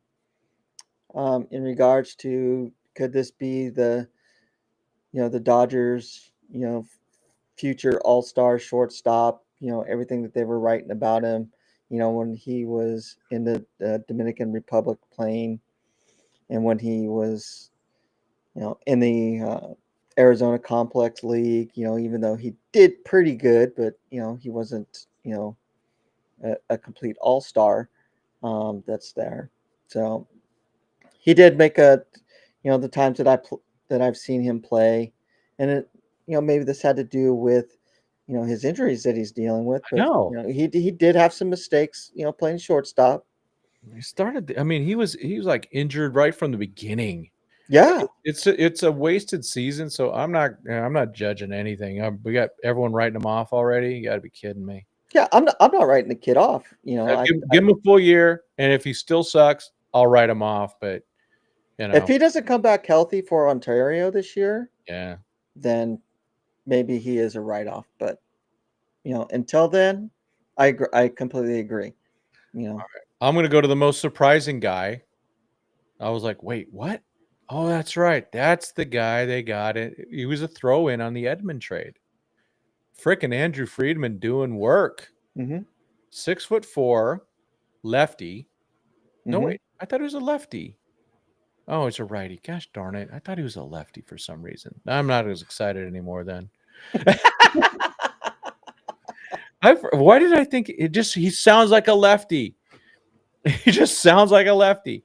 But 7 foot of extension. He's still, what is he? He's 18, 19. Mhm. So we'll see. I just think it's interesting they have him there because I mean, um, Yeah, I mean, DSL stuff. Maybe this is one of those. Hey, let's throw it out there and see if maybe it works out. Maybe someone on Fangraphs goes, hey, no, this dude. Maybe the fastball they still like him projecting into a 70. So strike eh, throwing struggles. Duh. how is he so far ahead of Patrick Copen? I don't know. Yeah. This is truly I'm going to say it's a shot in the dark. Mhm. Someone's got a hunch. I'm okay with that, but Yeah. this was good to have. Um, good to have a guy that a guy that's 6'4" with a future value of a 70. I'll take it. They got him and they have him as a pure starter too. Where does There's he another. Oh, where does he go in 2026? he hasn't even been to Arizona yet. Oh. Yeah, Arizona. Oh, yeah, he's only 19. Okay. Yeah, Arizona Yeah, so he'll start out in the complex league. from Panama. All right. Yeah. Another starting pitcher. Make sure I get another right-handed starting pitcher. A little older than Oliver Gonzalez. We're getting into. I think we're getting into. Sign without any fanfare. I don't even remember I them. don't I haven't seen him They pitch, so didn't play much, obviously. I can't really comment on him. Let's see. I'm going to pull up some numbers. Yeah, I'm not going to comment either, other than, well, those are not big numbers. It's like, okay, maybe is it all? He wasn't even good in ACL, so I don't know what they see. I mean, it's a fastball. But yeah, hey, you know what? He's still young. There's something I guess they like. I wouldn't put him at 17 though. I'd put him at 47. Yeah. Zach Root. All right, are we gonna see him at all? I mean, are we? Should This year? Yeah, at Ranch. I keep saying Rancho. You know why? Geez, he's not even showing up here. I think he's Zachary. They had him as Zachary. That's why. I think he starts off in Ontario. I mean, he's a young one. He's still. Well, he's 21. Yeah, he's 21. So, yeah, it'll be quick. He may even get a little bit of time in the ACL, but they already did a lot of work. He went to Arizona after he was drafted and signed, Mhm. and then they said it's really cool that you do all this stuff, but this is what we're going to do to you. Yeah. And so there's going to be some things. So they drafted him. They call it the first round, whatever, 40th pick, first round, and he's got a 35 project fastball, even though it hits 97. So there's something that they don't that if this is all true, then the Dodgers are going to fix that. Mhm. So everybody, don't be surprised if he really struggles the first few starts because he's probably going through a bunch of changes. Mhm. I mean, look, Root didn't pitch that after the draft, but it's easy to envision the Dodgers looking for a second fastball shape to fashion as lower slot. Again, that's the pitching lab. That's where definitely, they can do that. definitely. So, And I agree with Showtime. I wouldn't be surprised if he starts at Great Lakes. well, if they're going to change his stuff, though, I don't know. Yeah, Baseball America, they're right sometimes. Mm-hmm. I hope he comes to Ontario because it'd be nice to to cover him and yeah, me too. Yeah, for a bit. But I'm not gonna be surprised if he does start at Great Lakes. This is funny. If we traded for Paul Skeens or Gunner Freeman would find a way to get back DSL prospects on the deal. No kidding. Oh my gosh. Yeah, well, the thing is, remember, Edmund hadn't played all year, and he only had one more year on his contract. Mm-hmm. I know, that's what's interesting. I don't know, man. So Hep says it's a legit question. How much changes should a college guy have? That they were picking him was more like a Florida. I don't know.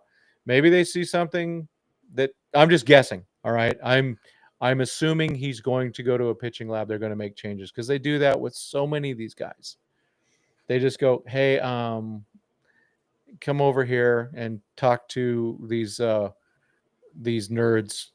Good nerds though, pitch guys who can actually know what they're doing. The college pitching staff are decent, and do a good job when they come up. Because I've actually been able, I didn't actually go inside, but Mm. I saw where Yeah. their pitching lab is at in Arizona, Yep. and the amount of people that they have in there, and the equipment that they have in there, with the ability to scan, and the way that where they look at the position of It's like arm. NASA. It's like NASA in the early '60s, man. They Yeah, threw everybody at them. It's like that. and I'm not trying to speak for you, Tim, but I think that's where you're going with all that, Yeah. to where they go in there, Yep. and that's where they're going to make some of those changes, and there's coming straight out of college, especially coming straight out of high school, they're able to um, put these kids on the right path, from the beginning, to where in high school they may have a couple little bad habits that they have that they can tweak, to make them better and to save their arm a little bit more. Yeah. All right. Kendall George. I'm Mm-hmm. waiting for Hep to call this one out because they clearly, dang it. George is he's fun. I think he really stepped it up this year. His he was getting on base. It seemed like he stopped trying to go and hit home runs and things like that. Look at this. Look at this right here. This paragraph. This is what I'm talking about. Which one? Right? Can you see the highlight? After a 72% contact rate in low A, Yeah. which drove our 30 present, 40 future hit grades he ran up to 81% with some reduced loading actions to match. Mm-hmm. He's not going to be maybe it turns out someday where he grows into some power, but man, I don't mind having guys like that. And I do wish, of course, that we had Kevin McConnell. He became a slap hitter That's what he is. for the Loons. Yeah. But I don't know. I'm in my opinion, Kendall George has always got too much hype, and this is just for me, just because of his speed. It's a speed. Yep. He's not he's maybe average in the outfield. He doesn't have a very strong arm. Yep. All he can do is steal bases, and yes, I agree. He did, step up his hitting game in Great Lakes, because they finally talked to him and said, "This is who you are, and this is what we want you to be. You're not a home run hitter," and that's why he was able to, break the home or break the stolen base record that was there. You know, I just I I have to agree with hepatitis C. On this one, I think that he's a great kid. Great kid. I've talked to him a couple times. Super Yeah. nice. Um, but I don't see him as a major league player. Well, I think he'll get to the major leagues, but not as a Not as a Dodger. well, and not as a starter. He's gonna, the speed's there. And he also, one of the things, my complaints when I saw him at Rancho so much, I saw him get thrown out more in my lifetime than I did see him actually get stolen bases. But there were instances where you saw the speed. There was some type of wild pitch type thing where he scored a winning run. Um, but yeah, bummer all the way around that didn't work. It's not going to work out the way we really want it to. Hmm. I want to talk about. I want to address Carlos's question. So good question. So 40 is they grade guys on a 20 to 80 scale. Hence the Dodgers Hmm. 2080. A 40 is below average, Hmm. and that's their rank. So you go 1 to 10, it's like a 3 or a 3.5, maybe a 4. I don't know, something like that. A 50 is kind of solid, but that's the future projection. So 40, they go 40 is where we rank him now. 50, they go, that's where we see him in the future. Does that make sense, Carlos? Hmm. But thanks for bringing that, because that's a good question, and we sometimes we assume too much. Um, And that's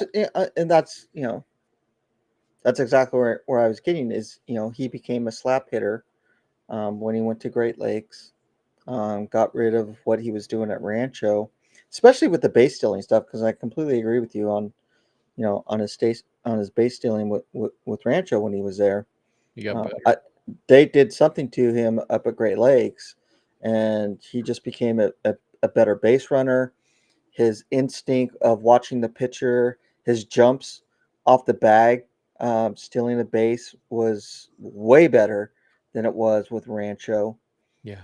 Because he would go from first to second, from second to third, Hmm. and then end up scoring just on a bloop or something. Yeah. So yes, his speed is completely amazing. The way that he steals bases is amazing. But again, it's I'm not looking. Kendall George is another one of those players for me of like I'm not looking for raw power out of this kid. Yeah. You know, you know I'm looking for him to get on base, but when the ball's hit out to him, you're kind of holding your breath.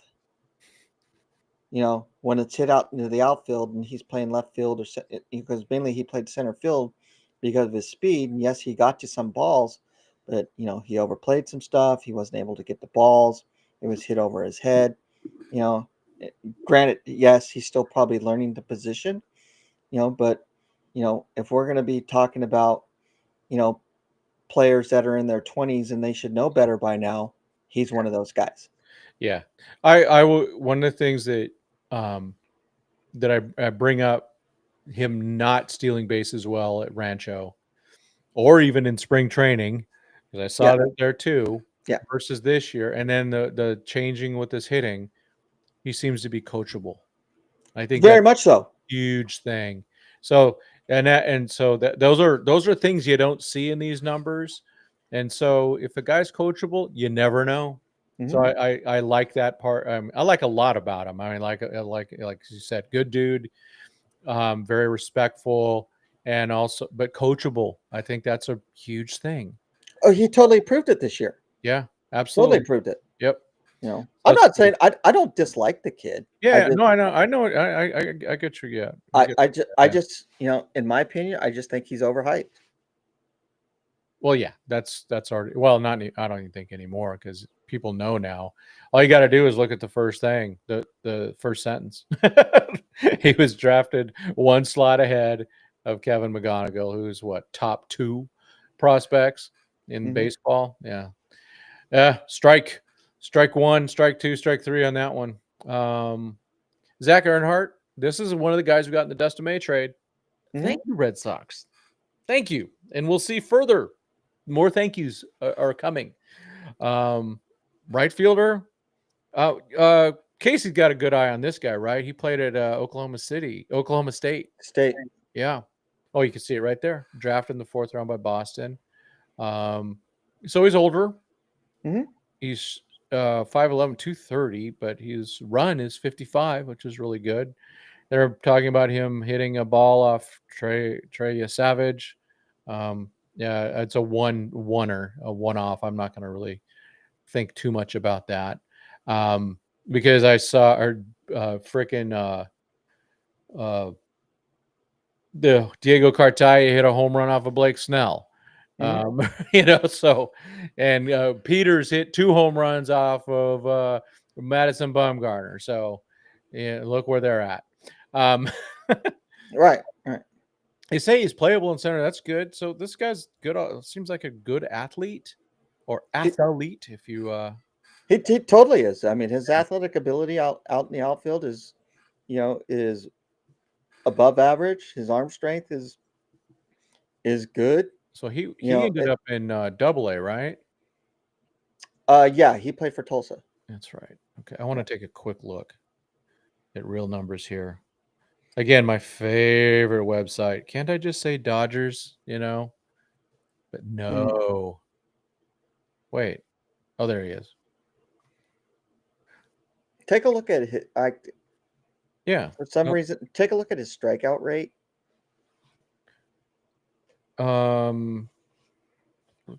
Strikeouts. No, it's not too bad. 21 strikeouts, 131. That's not bad for Yeah. one guy. I like that. I think I got him mixed up with another guy on Tulsa. But they're still not. It's not bad though. Mm-mm. And it's he high A with Boston. He was good. Then they put him to Double A. He's kind of stunk, and they traded him. Thank you. And he did nicely in Tulsa, so that's good. OPSing of 857, a righty. It's kind of nice to have. We need some right-hand power in the future. Good to have him. Good, yeah. Well, again, it was for Dustin May, a guy that wanted to get an opportunity now as a free agent, and he wasn't good enough for Boston anyway. He's a solid pickup. Yeah, no doubt about it. I mean, and this is he's another one that we can make the claim that this year, and probably 2026, the outfielding for the Dodgers farm system is going to farly outshine mostly any other position. Yeah. Oh yeah. Yeah, we're on that one for sure. All right, Jackson Ferris. Really climbed the charts in 2024, has fallen off in 2025. Because of his first half. Yeah. And that's why I wanted to pull him up with his game logs. Just to go look at it. Okay. In April, we're just going to go ERA, going a little old school, 646. In May, 467. In June, 605. These are not good. However, in July, 153. In August, 255. All right. And then September, 348. So I'm going to lean on those other numbers there and hope that he fixed something. I know it's just these really quick things, and a lot of these stats are cumulative. Still a little concerned about these whips. The walks, I'm guessing, is a problem. Can't do that. So he's got to take a step. He's got to take a further step in his command. But the stuff's there. He's still young. They got him out of high school. Well, the Cubs did. Thank you. It was part of the Michael Busch thing.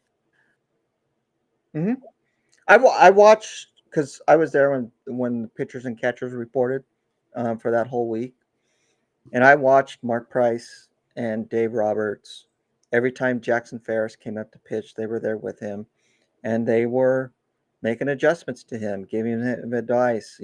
Try this, try that. Yeah, it's the pitching lab, right? Yeah, and so And that was every time he went into the bullpen. Yeah. You know, when he came out and he pitched, in Arizona, he did pretty good. I mean, he had some good outings when he pitched, but then once he got to Tulsa, he struggled in the first half, Yep. and I think they made some tweaks to him to where he was able to, bring down his walk rate a little bit, not a whole bunch, but he wasn't walking as many batters as he was, and he wasn't giving up home runs the way that he was, in the first half. His command was a lot better. His fastball was hitting in where he wanted to hit, and so I think his upside is still there. I have a lot of faith in Jackson Ferris, and I'm not going to disagree with hepatitis C. And yes, he's probably going to be a trade piece, you know, that's there. Is he somebody that I want to give up? No, but with the starting pitching staff that we have, Yeah. yes, And the guy's coming back. I mean, yes, and, he, and the give him a fact that chance. he's never pitched in the big leagues. Yeah, give the kid a chance. Yeah. So yeah, I can see that happening. Because he's other than I just about everyone for me that's touched the major leagues of these starters, the guys like Stone and Sheehan, River Ryan, Sheehan, they're basically off limits unless we're getting Robleski. another pitcher back. Yeah, Robleski. They're basically off limits unless we get another pitcher back. But a guy who hasn't been there, done that, I'd be more likely to trade him just because this team is different. Mm-hmm. This team is different. They're trying to win World Series. They're not trying to develop a guy that might be good in 5 years. Their window is where it is, and they're going to keep going for it. Okay. I mean, but Go ahead. Was it Jackson Ferris? I think it's Jackson Ferris who they're comparing to Blake Snell. Yeah. Well, put it this way: if they think he's going to be Blake Snell, they won't trade him. That's for sure. That is for sure. All right. So Marlon Nieves. Oh, dang, man. I want to see if there's any numbers, or is this another guy they're throwing at us? Yeah, I haven't seen him pitch. Exactly. Yeah. So this might be a guy. Oh wait, he did make some Rancho things. But did he do anything? Okay, he was okay. Did he pitch that much for us? I think two teams. Okay, in Arizona, he nice stuff. I mean, 12 games, 47 innings, 3.23 ERA, 31 hits. I like that. And the walks, but the strikeouts are good. So, and then he did come up a ranch. I don't even remember. I don't remember when he came up. Man, but look, those are sparkling numbers. 36 innings and only 19 hits. Oh, look at the batting average against him. I know. I mean, and so he is 6'3". Seem to remember him now. I didn't catch eyes on him. I mean, I was so doing everything else but doing everything else in life but doing baseball stuff. I mean, I don't know, Hep C. I mean, that's more of a wait and see portion of, to make that comment, comparing Serwanowski against Ferris, and I'm assuming that's what you're doing. No, he's doing Sirota. Oh, okay. Yeah. No, he's saying a better lefty. Adam Serwanowski is a better lefty. Is that from? Yeah, but he's back with Showtime. They were going back and forth on Sirota, as always. These guys will go at it all day on Sirota, which is fine. Keep up the chats. Yeah, it's going to tell everything about Sirota this year. He has to be healthy, first and foremost, and so we're going to get to Sirota. But no, there's a legit thing when a guy's played in college for 3 years and then goes into low A. He should dominate versus a guy like DePaula who, signed at 16, goes to the DSL, ACL. They're not seeing near the quality of stuff. So there should be a difference there. But Sirota is also a huge athlete, and he was a guy that had a down senior season, which allowed him to be picked in the 3rd round. Dodgers, remember, drafted him out of high school too. Mm-hmm. That's so they liked something for them to go get him back. They- So Nieves, I don't know enough about to see him. I like what I see in the fastball here, and the command. We'll see when he's pitching for Ontario. Yeah, he's going to be there for us, isn't he? Mm-hmm. Yeah, he had 8 starts in for them, and then I'm just surprised he's up this high. But again, I didn't get eyes on him, so maybe there's something really special. Speaking of Adam Serwinowski, again, part of the Hunter Fiducia, the Ben Rortvet trade. How did the Reds do this? Why? I really like this kid, man. God, just stupid on the Reds part. Really My like him. gosh, you don't trade this. You don't trade this for a guy named Zach Littell. Zach Littell's one of those guys that kind of does some stuff, but he's just kind of okay. He would not have cracked the Dodger rotation. He barely would have cracked it in June when everyone was hurt. I mean, come on. Don't trade. You just don't do this. But they did. Thank you, Reds. 21 years old. They got him, draft him out of high school. He's risen fast. All right, at least for us. What list is this? This is a Fangraphs list. This is the Fangraphs list.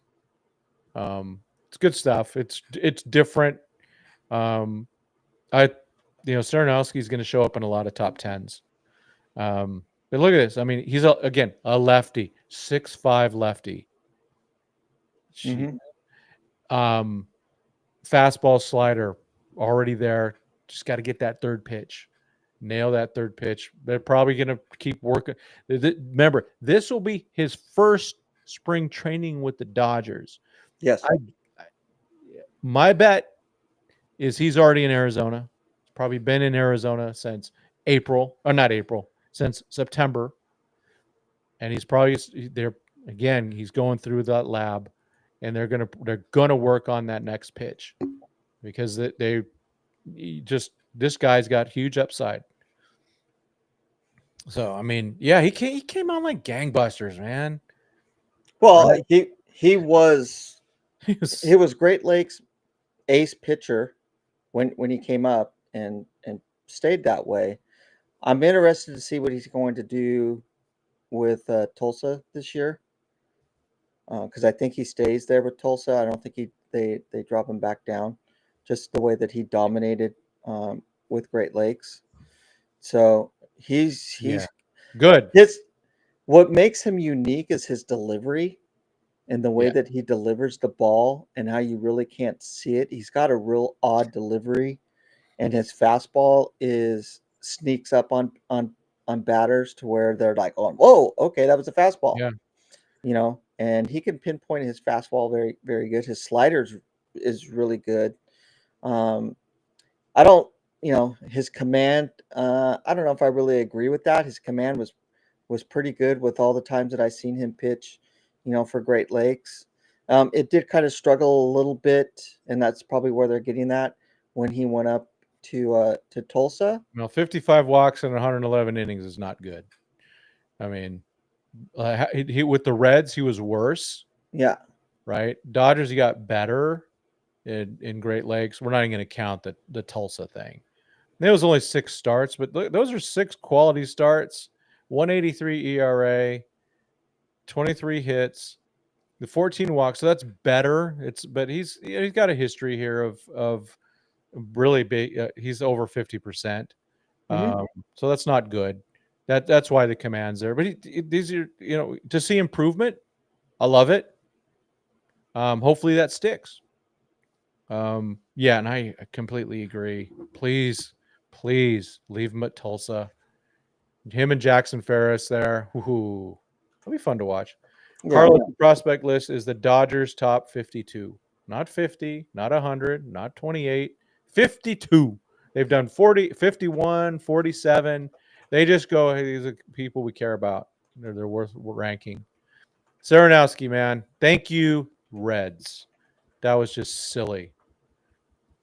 Who are you talking? Okay, here we go. You're one of your guys right here. Charles Tabalan. Mm-hmm. First round pick. Came Out on, of Arkansas. did well. Yeah. Him and Oh, Root. Yep. till he got hurt. Yeah. I wonder. Wait, do they have him here as Rancho or is it Ontario? I'm gonna see the Quakes first. Oh, it's still here. Where is he? No, wait. Who am I looking for? Davalon. Davalon. Gosh, I was thinking of the other guy. All right, here we go. Bats left. Throws right. It was brief, but man, that was fun. 34 Oh yeah. at bats, 17 hits, man. 500. Let's go.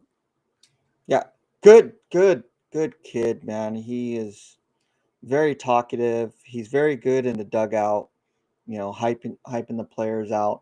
Even though most of them were talking Spanish the whole time, Yeah. he's still in there, promoting them and hyping them up when he was injured.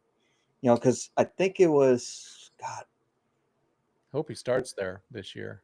I think it was the last playoff game when I was there. Uh, I was asking him, I go, hey, it was right before the playoffs, the game that I was at. And I was asking him, I go, hey, are you going to be able to get in during the playoffs? And he's like, unfortunately, no. So that wasn't, all that great. He's got a lot of good speed, which makes him a good outfielder. He can track the ball very well. He does have really good power, but just from the times that I've seen him hit, he, little inconsistent. I don't know if you want to bring his page up, in regards to that, because I don't really go off of graphics and stuff. I go off of the eye and watching these guys play. But, I've seen him hit the ball, crush the ball over the fence. And so he does have some power. Yeah, but one home run. It's one. Yeah. Freaking Alex Call hit one 450 feet. But it was brought up, and we've seen it before too when we talked about him earlier. He does have background at second base. Mm-hmm. I think that's super important. They don't they're not a big fan of his throwing arm. They like his run. They like his hit. Mm-hmm. So I look at that and I go, maybe this second base would be a good thing. I don't be surprised. Don't be surprised. Yeah, it's going to be interesting where they put him, next year. Yeah, because if he doesn't have, if he's a 45 power guy, that's not a left fielder. That's a second baseman. Mm-hmm. It'll be interesting to see. I'm excited. I hope he starts at Ontario. I'm looking forward to meeting him. He's a totally approachable kid. Yeah, no, absolutely. Well, maybe we should reach out to him. And that's the thing about me, between me and Pete is like, hey, can you do? I just sit there and talk to the guys. Yeah, And I go, oh, maybe I should have been filming this the whole time because I'll just sit there and talk to them. yeah. So, well, those are good too, though. All right, let's get to the other part of the great Dustin May trade. James Tibbs III. So this dude was legit. He was a first-round draft pick by the Giants. The Red Sox thought so high of him, they wanted him in the Devers trade. mm-hmm. And then they dumped him to us. Not traded. They dumped him to us in the Dustin May trade. I don't get it.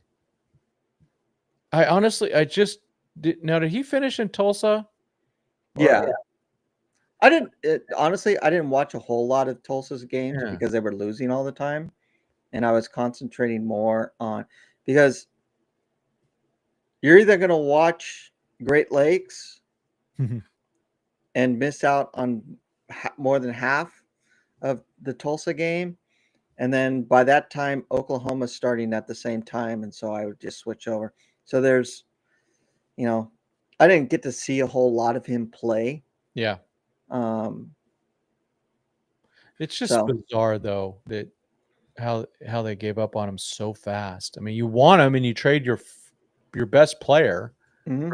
close to your best player, and you get whatever, and then you trade him for Dustin May. They must have really thought Dustin May was going to kill it with them. With Tulsa and only 36 games, but he hit 7 home runs, which is Mhm. nice. That's showing the power that people think that he has. 29 walks, that's not bad. What were the strikeouts? So 36. That's what, one every 4 plate appearances. Stole 5 bases. Hey, Mhm. ended up OPSing 900 with the Dodgers. So it doesn't mean he's going to be good, but that's a good start.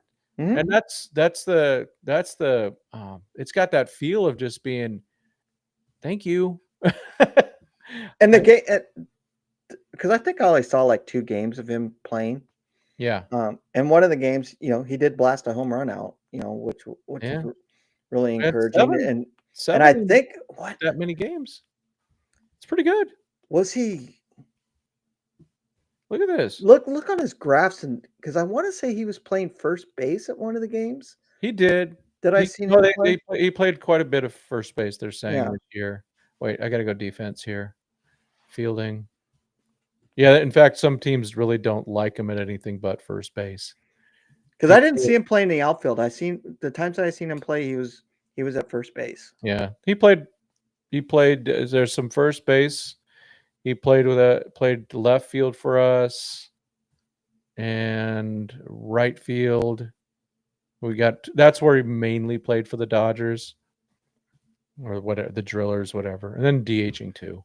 Hmm. So he's just, if the guy hits, they will find a position. Got some exit velo there. It just hits the ball hard. Hmm. Hangs in well against lefties. We like that. Yeah. Again, thank you.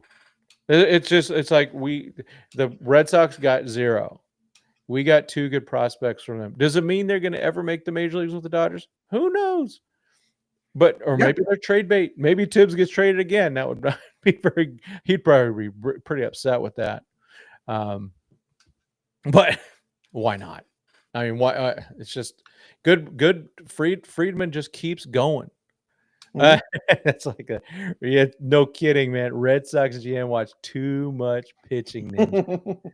Yeah, and that pitching ninja was mostly from like 2020. I mean, yeah, I mean, geez, you just do it. You just do it. Yeah, and I think Deaver's kind of a knucklehead. Alex Freeland, he Hmm. went up in my book. Just watching him in the major leagues, defensively. Just looked so good looked good at third, looked even better at second. No, still hasn't played shortstop in the major leagues. It's just freaking hilarious. Um, but I think he gets a clear shot this year at sticking as a utility guy. I hope he Injuries does. are going to happen. There's already one injury. He's not signed yet, but Kike's injured, so there's at least 2 months of runway for somebody. And then guaranteed Miggy Rowe's going to get hurt. That's a guarantee. So Well, I mean, and we don't Munch know is what going to they're get hurt. we don't know what they're going to be doing with Tommy Edman too. How long if Yeah, he's even going to be I know. starting the.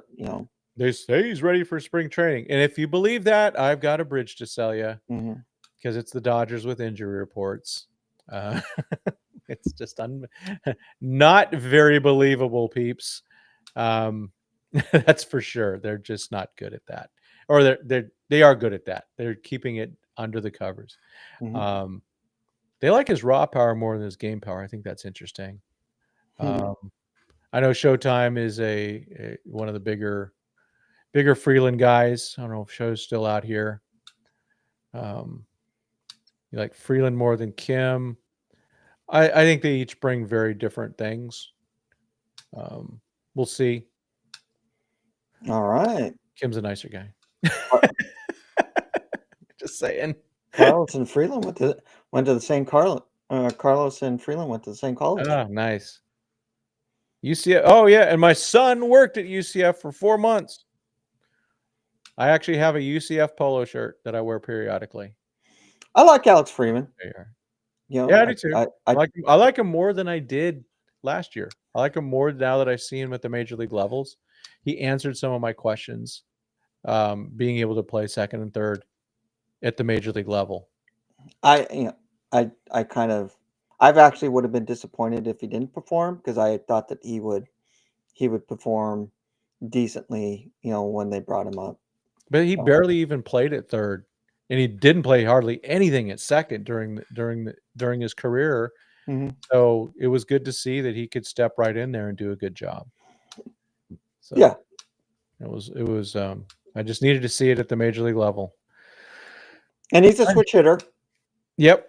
so he hits from both sides. I think his power more comes from the right side than it does the left side, as far as, you know, being able to hit the No, ball. no. Really?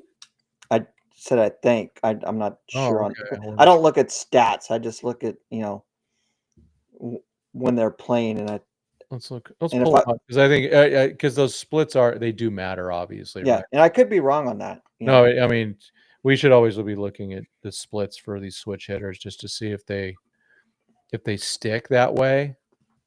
I was just hoping he'd be. Now I got to do a search. Gosh darn it! Because he's on the 40 man.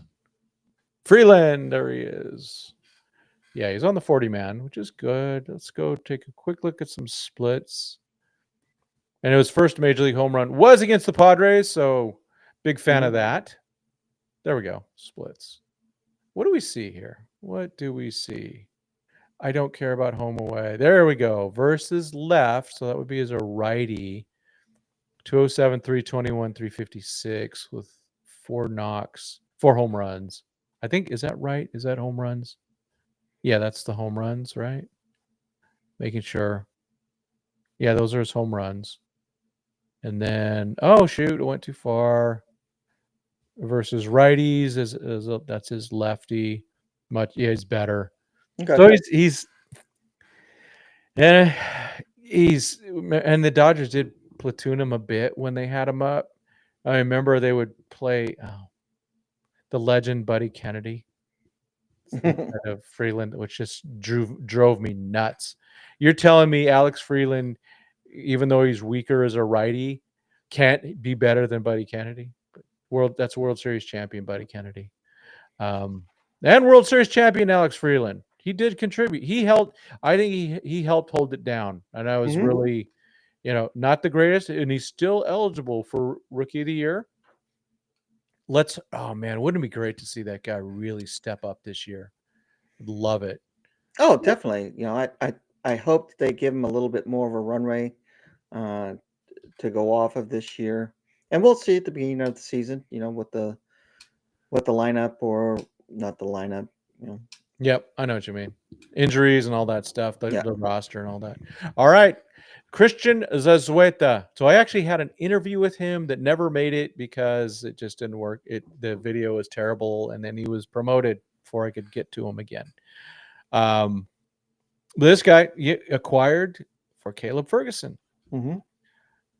Maybe this guy's the key to the world championships. Ever since they acquired him, they've won 2 world champions. So Caleb's done all right. He got better. He's not a guy that I'd really want back, but Zazueta, dang, he really. I got to be honest. I didn't think he was a prospect. I honestly didn't. But he showed. I mean, he stepped it up this year. You saw it in Rancho, Mm-hmm. and keep wanting to say Carlos. He's Christian, if you're Brit. Um, looking at his numbers, I mean, he only got a little bit of the A time, but look what he did, and he did get hurt. That was it. He actually got hurt, or they Mm-hmm. put him on with development and all that stuff. They do all that stuff. I think they were holding him back a little bit, which Oh is yeah. fine. But if you look for between 2024, look how bad he was. I mean, no offense, Christian, but he wasn't very good. Let's be clear. And then look at this, man, with the 2 teams, mostly with Rancho. 66 innings, 53 hits, Mm-hmm. only 16 walks. That's pretty darn good for a Dodger young guy. Mm-hmm. And then 80 strikeouts. His whip 104. Again, for a Dodger young guy, that's impressive. So, and they say they gave him a 35 out of 60 on the command. So that means he's not walking guys, but he's still not commanding where in the zone he's supposed to be pitching. Mm-hmm. So, man, impressive. And I just, and he's also, he had a lot of kind of that, I don't know, baby fat on him when I first Yeah. met him. Yeah. And so he's just growing into his body. Again, you just don't know. You can't judge a guy to say, "Oh, forever he's going to suck because he's all doughy at the age of 19." I mean, geez, I actually watched the game where he got the 10 strikeouts. nice. Yeah, that was really cool. It was like, oh, wait a minute, timeout. What's going on here? Mm-hmm. We got a guy. Just good to see. It's one. He just again, I judged him too early, and man, this guy looks good. And top 10. Mm-hmm. I get it. Yeah. I get it. So We'll he's have to not going to see. be in all top 10s, but he's a top 10 candidate. Mm-hmm. And it's just amazing. Good for him, man. Good way to grow. And it shows that he's coachable. Oh, totally. He's Totally. coachable. All right, Sirota, number 6. Okay, Showtime and and Here Hep, we go go. at There we go. it. They say a lot, they say he's the Baseball America said he's best athlete in the system. Who knows? I'm going to pull up his numbers too, because even so, he should be on the Great Lakes roster, Yes. and my brain just goes blank on me. My brain. Sorry, this is my Sirota. I literally forgot. My wife's like, "What is wrong with you?" Well, I'm probably falling for something in a bad way, but go as far as I can till I die. Okay, with a lot of injuries, folks. We know this. Tore it up at Rancho, kind of tore it up again at Great Lakes, but it's a total of 59 games in his pro debut. And yeah, he turned 22 in June. So there is something to say that, boy, this guy looks like one of my players I had when he was younger. Oh my gosh. Like Trevor Hilligus, come on down. That is, oh my gosh, I just saw that. Like, that's who it is. I think the thing that needs to be recognized about Mike Sirota that very few people talk about is his transition from college hitting with a metal bat and coming up and hitting with a wooden bat, and how much he improved hitting with the wooden bat than with the metal bat. That's legit. That is legit. It's and now I because of his age and also because of the productivity, I want him in Tulsa right away. They need to push this guy. Mm-hmm. Now, or I'm throwing it out there, hepatitis will like this. Or you trade him before he gets exposed. If they don't believe in him. Now, I think the Dodgers believe in him or they wouldn't have traded for him and they wouldn't have drafted him. Now they've seen some stuff. They know a bit more about him. I mean, these are some darn good numbers. I mean, and I know RBIs, people are like, that doesn't matter. But still, he had 54 RBI in 59 games. I like it. That means he's doing something right. And he was top of the order guy too. Yeah. So he's fast. He's got the tools, man. I'm excited about him. I've liked Mike Sirota since he came to Rancho, and then Yeah. when he went up into the Great Lakes. It was unfortunate when he slid into second base and he tweaked his knee, and his season was done because he was having a really good year with the Loons. He was getting on base. He was hitting the ball. His fielding out in the outfield, was really good. He made some good throws, from the outfield. His stolen bases were definitely, really good because he's a fast kid. Seen him hit the ball over the fence, so he was doing it all, at Great Lakes, and he was one of those guys that you were surprised he didn't get on base when he struck out. Hmm. To where when Zaire Hope gets up the bat, and we'll talk about him here in a second, it's like, is he going to get on base? I sure hope he doesn't strike out again. So it's, Sirota Yeah. was the complete opposite. Yeah. His contact rate was 75%. Not bad. I mean, it'd be great if it was in the 80s. It'll be interesting. We'll look at Hope when we get here too. I'm going to leave this page up. All right, let's get there. My wife's coming home. I got to get going pretty soon. One of my all-time favorites. Yeah. I mean, the Matt Beatty trade. I was talked to him first day he got there. He's a friend of the show. I also seen him grow in his faith. I'm really proud of him. And he was freaking nasty in 2024 with the Dodgers. It's just, dang, he broke. So, but again, he was one of those guys. The Padres did not draft him as a pitcher. They drafted him as a shortstop. And that was, I think, the same year as Jackson Merrill. And he showed off those skills on that bunt play to where he I know. did a jump. Yeah, showed that. Yeah, for sure. Yeah, if he was younger, I mean, he's the top prospect. And I still think he might have the best career. It's just the age is up there. Now he's already got one Tommy John. Worst case for him with the major league level, he's pounding guys out. He's just killing dudes in the 8th, 7th, maybe the 9th inning. Upside is, of course, Tyler Glasnow is going to hopefully only pitch 50 to 80 innings. They're going to be careful with all their starters. I've said it. I don't want Yamamoto starting till June with all the stuff he went through. But yeah, this is a guy that he's going to make an impact on the Dodgers in 2026. Yeah, so I was thinking about this too. It may have been the bunt play that hurt him because he was making a different kind of throw. But the guy, the pain doctor, also talked about just his mechanics. It's that flat arm thing. It gets velocity. I love the guy. I think I am so hopeful. I really don't want to trade him, but if we get Scooble, okay, or if we get Skeens, okay. Other than that, I'm leaving it alone. I'm not. Yeah. Emil Morales, shortstop. All right.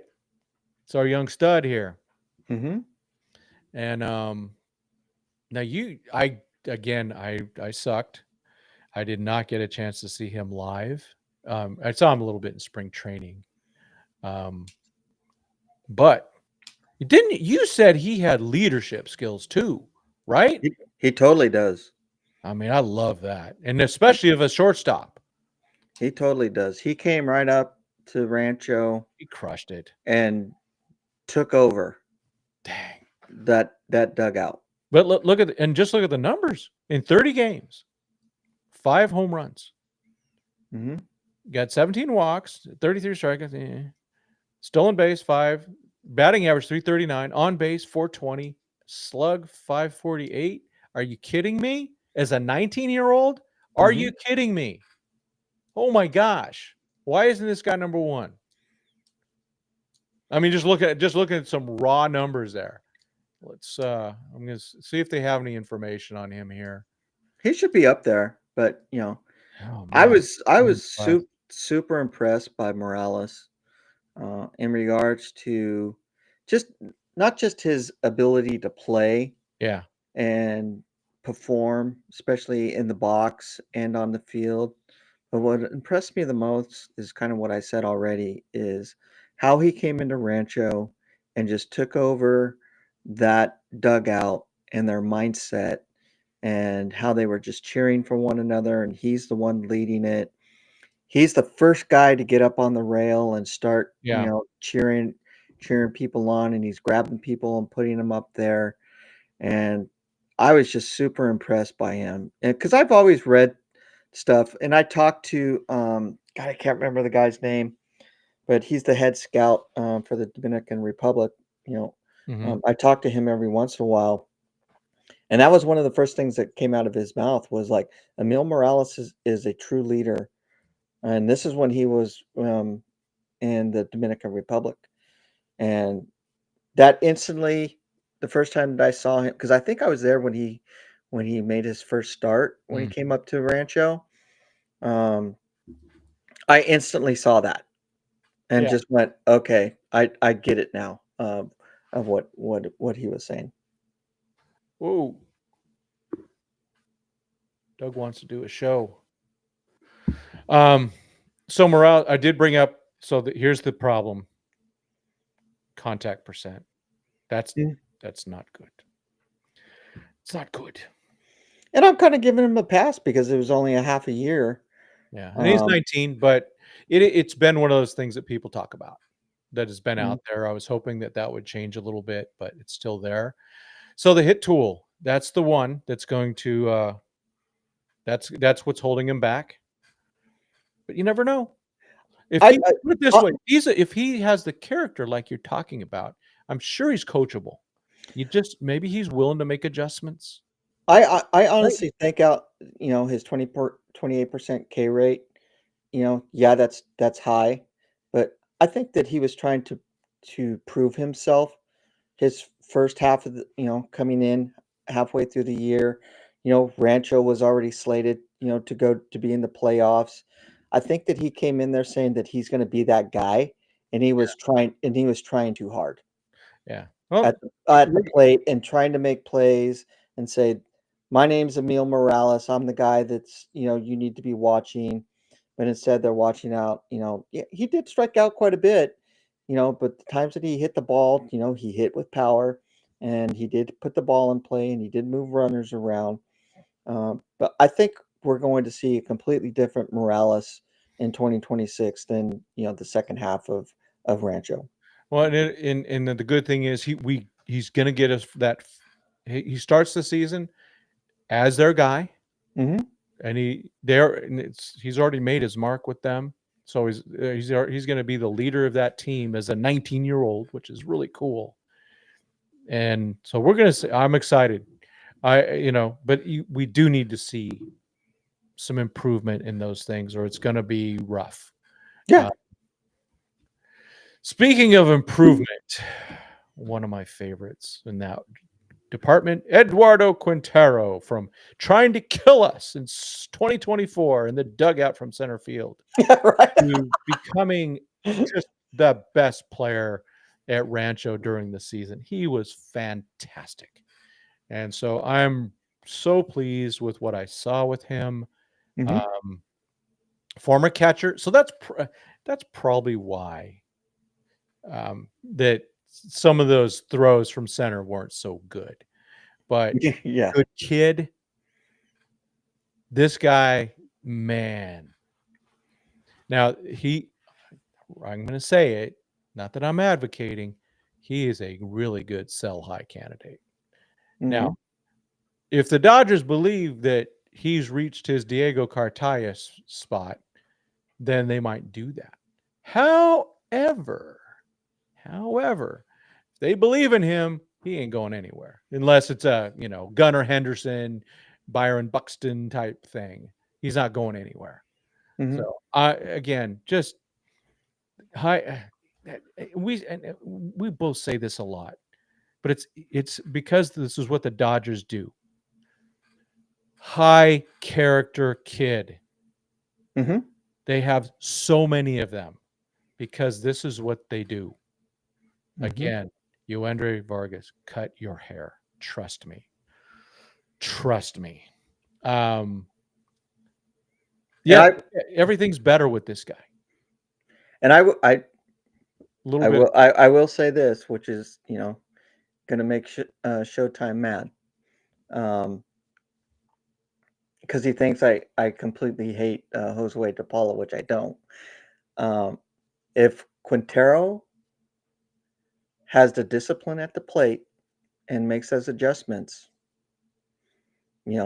he's, in my opinion, he's a better player than DePaula is, because he's a better outfielder than he is already. He doesn't have quite the speed as DePaula. He's got just as much power as DePaula does, but he just doesn't have that plate discipline that Josue does. Because that's Josue plate discipline is out of this world. His power is good, but if Eduardo makes those adjustments and is able just to get more walks and just to be a little bit more disciplined at the plate, man, he's going to be even better. Yeah, it's one of those. Yeah, I mean, I know where both were Showtime LA and myself. We value what we think with the eye that will make him a hit tool. Mm-hmm. A tool, and I compare him to Soto. That's what I do. I don't know if he's going to have the power of Soto, but he has the potential for it. So that's where we stand. I think both of us on that. Yeah, and so this is it's going to be bat reliant. Exactly. It's going to be bat. It is 100% that. Mm-hmm. That's his tool. It's not like, oh my gosh, his speed's going to get him there. No. Okay, speaking of strikeouts, I know who's coming up here. Mr. Zaire Hope. Yeah. I want him to do again, such a good dude. And it's the power's there. That's funny. They must think he's gonna slow down. He's a short and stocky guy. He's the fire plug guy. He looks like he's Earl Campbell. Totally. Yep. I think he will make adjustments. I hope. Yeah, contact rate at just 66%. Oh boy, there's so many raw tools there though. It's like, oh my gosh, can we just get him there? Yeah. Oh man, this is I just like him so much. I do too. I mean, Zaire Hope is a solid dude. I just think people just rank him too high. In my opinion, he is probably an above average, outfielder. Has a good throw, can track the ball very well. Has the speed to, if he misjudges a ball coming off the bat, he has the speed to be able to adjust to that. Yes, he's got raw power, and he's hit some of the longest home runs that I've seen, hit out of Dow Diamond, out of a player. But he just swings for the fences all the time, and pitchers get onto that, and they throw some off-speed stuff, and he swings and swings and swings, and he's 1, 2, 3, you're sitting down. Yeah. So Ross man here, Carino. Yes, this will happen. It's all on Showtime LA. Dude, come on. We've talked about this. This will happen at some point. He's good, but he's got to show his face. Yeah. You got to show your face. We don't do the blanks unless you're world famous. Like I let Ned Coletti not show his face because he was on the phone in a car, so he got to do that. But and the thing with me is, like, I'm not the numbers guy. I watch and I get a feel for players, and I look at the way that they play on a daily basis. And so that's where I come up with my, I don't know if you want to call it analytics, but how I judge a player. I'll look at Well, some, definitely not analytics if you're not looking at yeah, numbers. I'll look at some numbers, but I don't, deep dive into every single thing. Yeah. So this is a good point. Hope reached Double A at age 20. Hmm. So he's 2 years younger than Sirota. I mean, that says a lot. So yeah, hopefully, hope Well, for Sirota was a. hurt. Sirota was hurt. Yeah, I know, but he reached. I mean, this guy was playing at the same, at higher levels than Sirota all year. So I mean, he's Yeah, literally two. He was literally 2 years older. Same with DePaula. These guys are older. It makes a difference. It I, I absolutely makes a difference. I like Sirota way better than I like Zaire Hope. Yeah. So Well, if it would have been interesting to see Sirota at high A as a 20-year-old. You know what I mean? That's what I'm mhm. talking about. Yeah. So it'll be interesting to see. I think Hope has the room for growth, and we got to hope for it. Hope for it. Hmm. Bump bump. Okay, this is the weirdest grade I've ever seen for Josue DePaula. Right. For him, for I them to don't I say don't a agree with any of 45 these hit numbers. tool, this is a Josue DePaula is a 70 at least with the hit tool.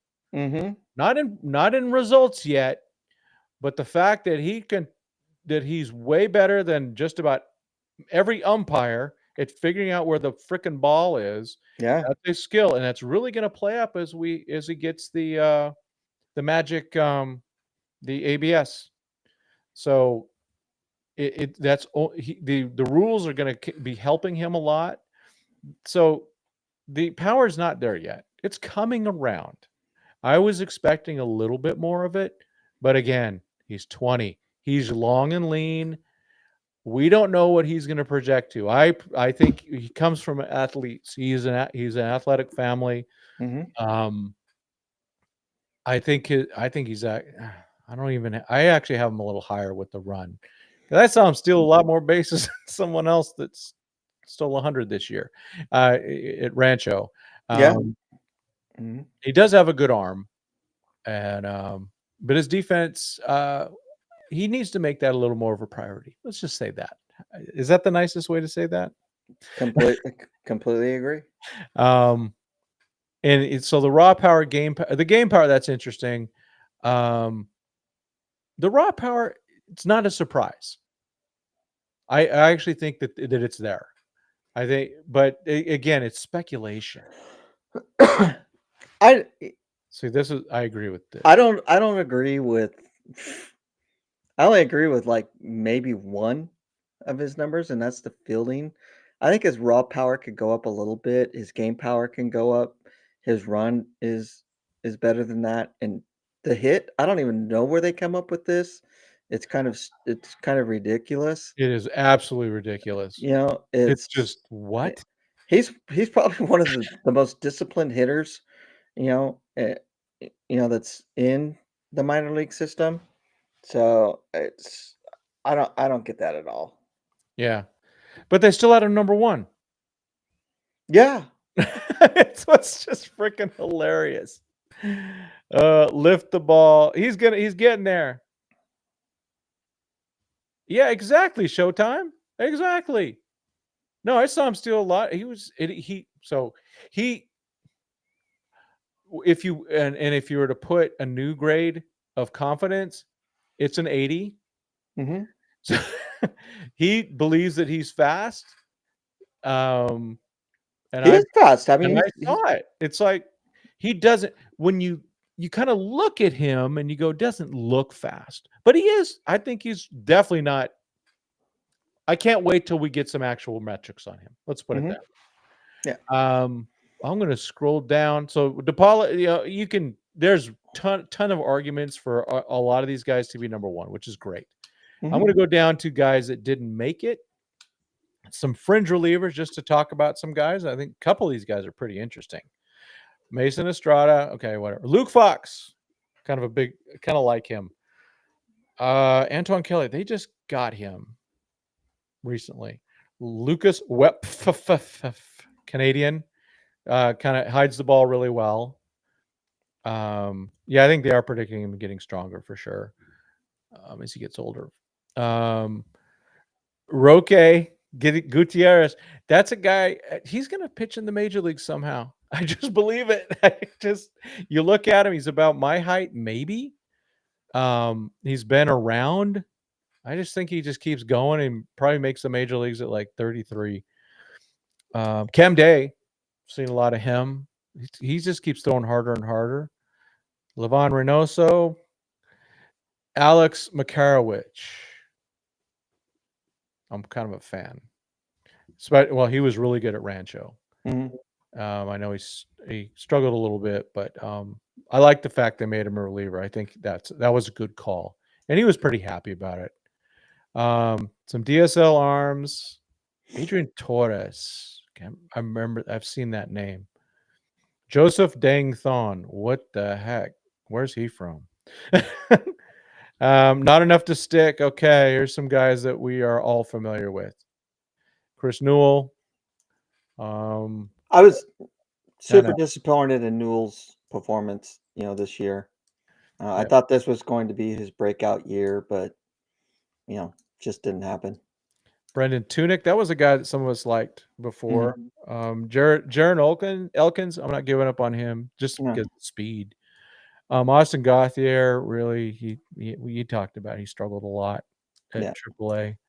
Nico Perez, he missed like a year and a half. Yeah. I really like this kid. He's a Me super nice too. kid. Yeah. Very fast, has a lot. Yeah. Damon Keith, strongest dude probably in the organization. Yeah. Dude's just freaking yoked.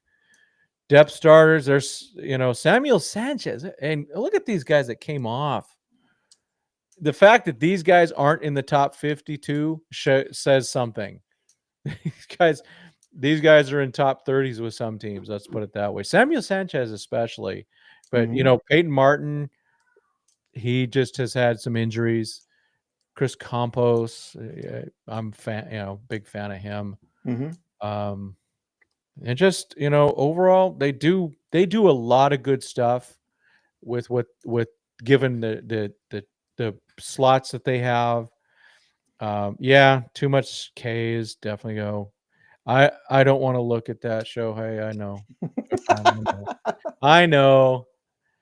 I would just give him a chance. Give him a chance. So I want to top it off with this. Blake Harris was responding to the Fangraphs. The Dodgers, their number 2 and 13 prospects were for Michael Busch. Their number 5 was for Matt Beatty. Number 6 and 10 was for Gavin Lux. Number 7, Caleb Ferguson. Number 9 and 14 were Dustin May. And number 11 for Hunter Fiducia. The only one of these guys that really matters, just trying to be honest, it was Michael Busch. And he didn't have a spot. Or they would have kept him. Yeah, whatever happened to Jesus Tellero? I know Tellero. Oh my gosh, a name I know. I even got baseball cards of him. It's his debut card and things like that. My gosh. But I just look at that and I go, this is how you do it. I mean, let's be honest. Okay, Michael Busch, good player. And none of us are surprised by this. Matt Beatty probably never reaches the major leagues again. Gavin Lux is a utility player. And Yep. and he's an average one at that. Would not be on the Dodgers roster this coming year, I believe. Caleb Ferguson, he was kind of done with them. He's done okay. I think ended up with the Mariners and did okay. He's a free agent. Someone's going to sign him for 2 years, $14 million. Good for him. But at the time, we didn't need him, and we got plenty of lefties. Dustin May, this was a steal. The Hunter Fiducia thing, I liked Hunter Fiducia, but we got a World Series, a guy that helped us win the World Series in Rort Vet. We got Serwanowski, and we got Gervais. I do that trade all day, every day. We don't make that trade. I don't think we win the World Series. I don't think we might not have won the division without Rortvet coming in there and filling in as well as he did. With Will Smith going down, that was huge to lose freaking Will Smith for almost a month, and they got better. And people will go, oh, it's all Rortvet. No, it wasn't that. It's just they finally put things together after that darn awful loss with the no-hitter. That was the worst thing. But they stepped it up. And freaking Rortvet, one of my favorite things, he took the blame for that game. He took the blame for that loss against the Orioles. It wasn't his fault. It was a cumulative blah. But I like that. And I hope we get him back someday. Probably will be back someday. But hey, he's getting paid now for the Reds. Good for him. All right, what do you got here? We got glad I didn't buy a William Diaz. I know. I love Wilman. He's such a kind guy. I hope it's just that dude went through a lot. That's all I can tell you, folks. He went through a lot more than most of us can handle. Just that's all I got for you. All right, I got to get out of here, man. Me too. We've been on almost like 2.5 hours. I know. And I did have a full one of these. So, and I'm supposed to be working. That's all right. Wonder what Doug wants to do a show. My vehicle's ready. That's a good thing. All right, folks. Well, we have the winter meetings. So hopefully we fulfilled our prospect duty for a little bit. You have an article out on, and I haven't read it yet, on the winter meetings. So you have your own winter meetings thing. It just explains what it is and how it works. Okay.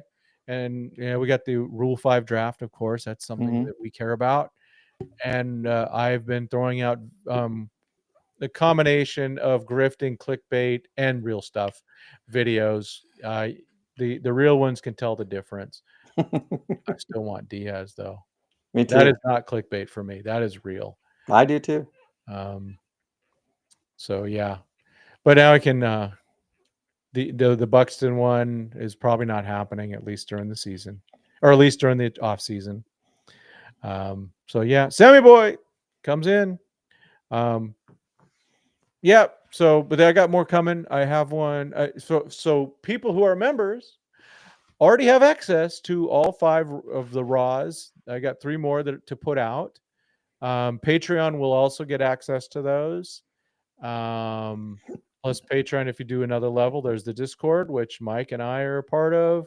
We have Carlos on there, and we have, of course, the man, the myth, Richie Flores, one of the best friends of the show, as he's very gracious with his hospitality and everything else. So we appreciate everything that he does. Did you throw in the link for a Discord for people to join? No, they can't. They have to go to Patreon. Oh, okay. Yeah, you got to be Patreon. You got to earn that sucker. I will put a Patreon link in, though.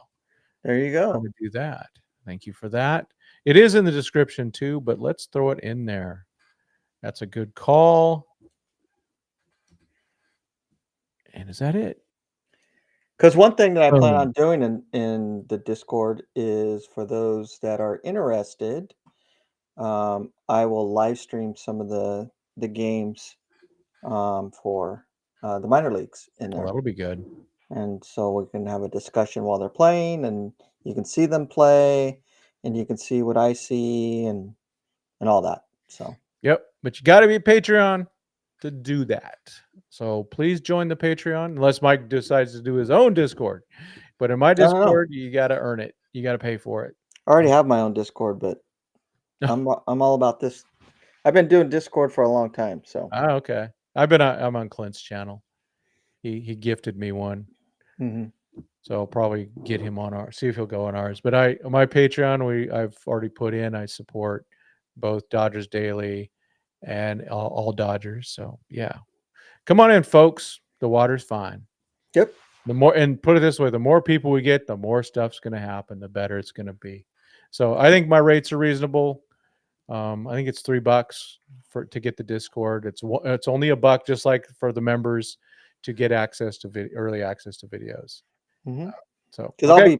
I'll be posting a bunch of pictures in there and video and stuff Yep. from games That'll be and awesome. Yeah. all that Some of the stuff. stuff will go public, but not all of it will. Yep. We got to make sure that Mike survives his retirement. Well, just I'm kidding. being able to, uh, have some funds for Yep. all the Arizona stuff that I'm going to be doing would be That I would cannot be wait for. greatly appreciated because my plan is to be there for a month. That's so awesome. So, Yeah, I'll be lucky to get 2 days there. If I mix, if I go, I'm also going to mix in a drag race. So mhm. it's the double duty. Speaking of that, if you're in San Diego tomorrow morning, Verona drag strip, I will be Mm. there. And the Boss 302 will be making runs while I do double duty as chaplain and pseudo race car driver. So, hey, everyone. Happy Friday. It's December 5th. Mhm. Winter meetings start 2 days. Gosh darn it, man. Crazy. It's going to be a hot month of December, that's for sure. Lots of things to do. Mostly, Dodgers don't have to do a lot, but I think they're going to make an impact. Mhm. And it's going to be fun to watch. It's always I love all of it. And especially to throw it in there, I especially like watching the Padres lose players. All right. As always, thanks for everybody. God bless. And go Dodgers.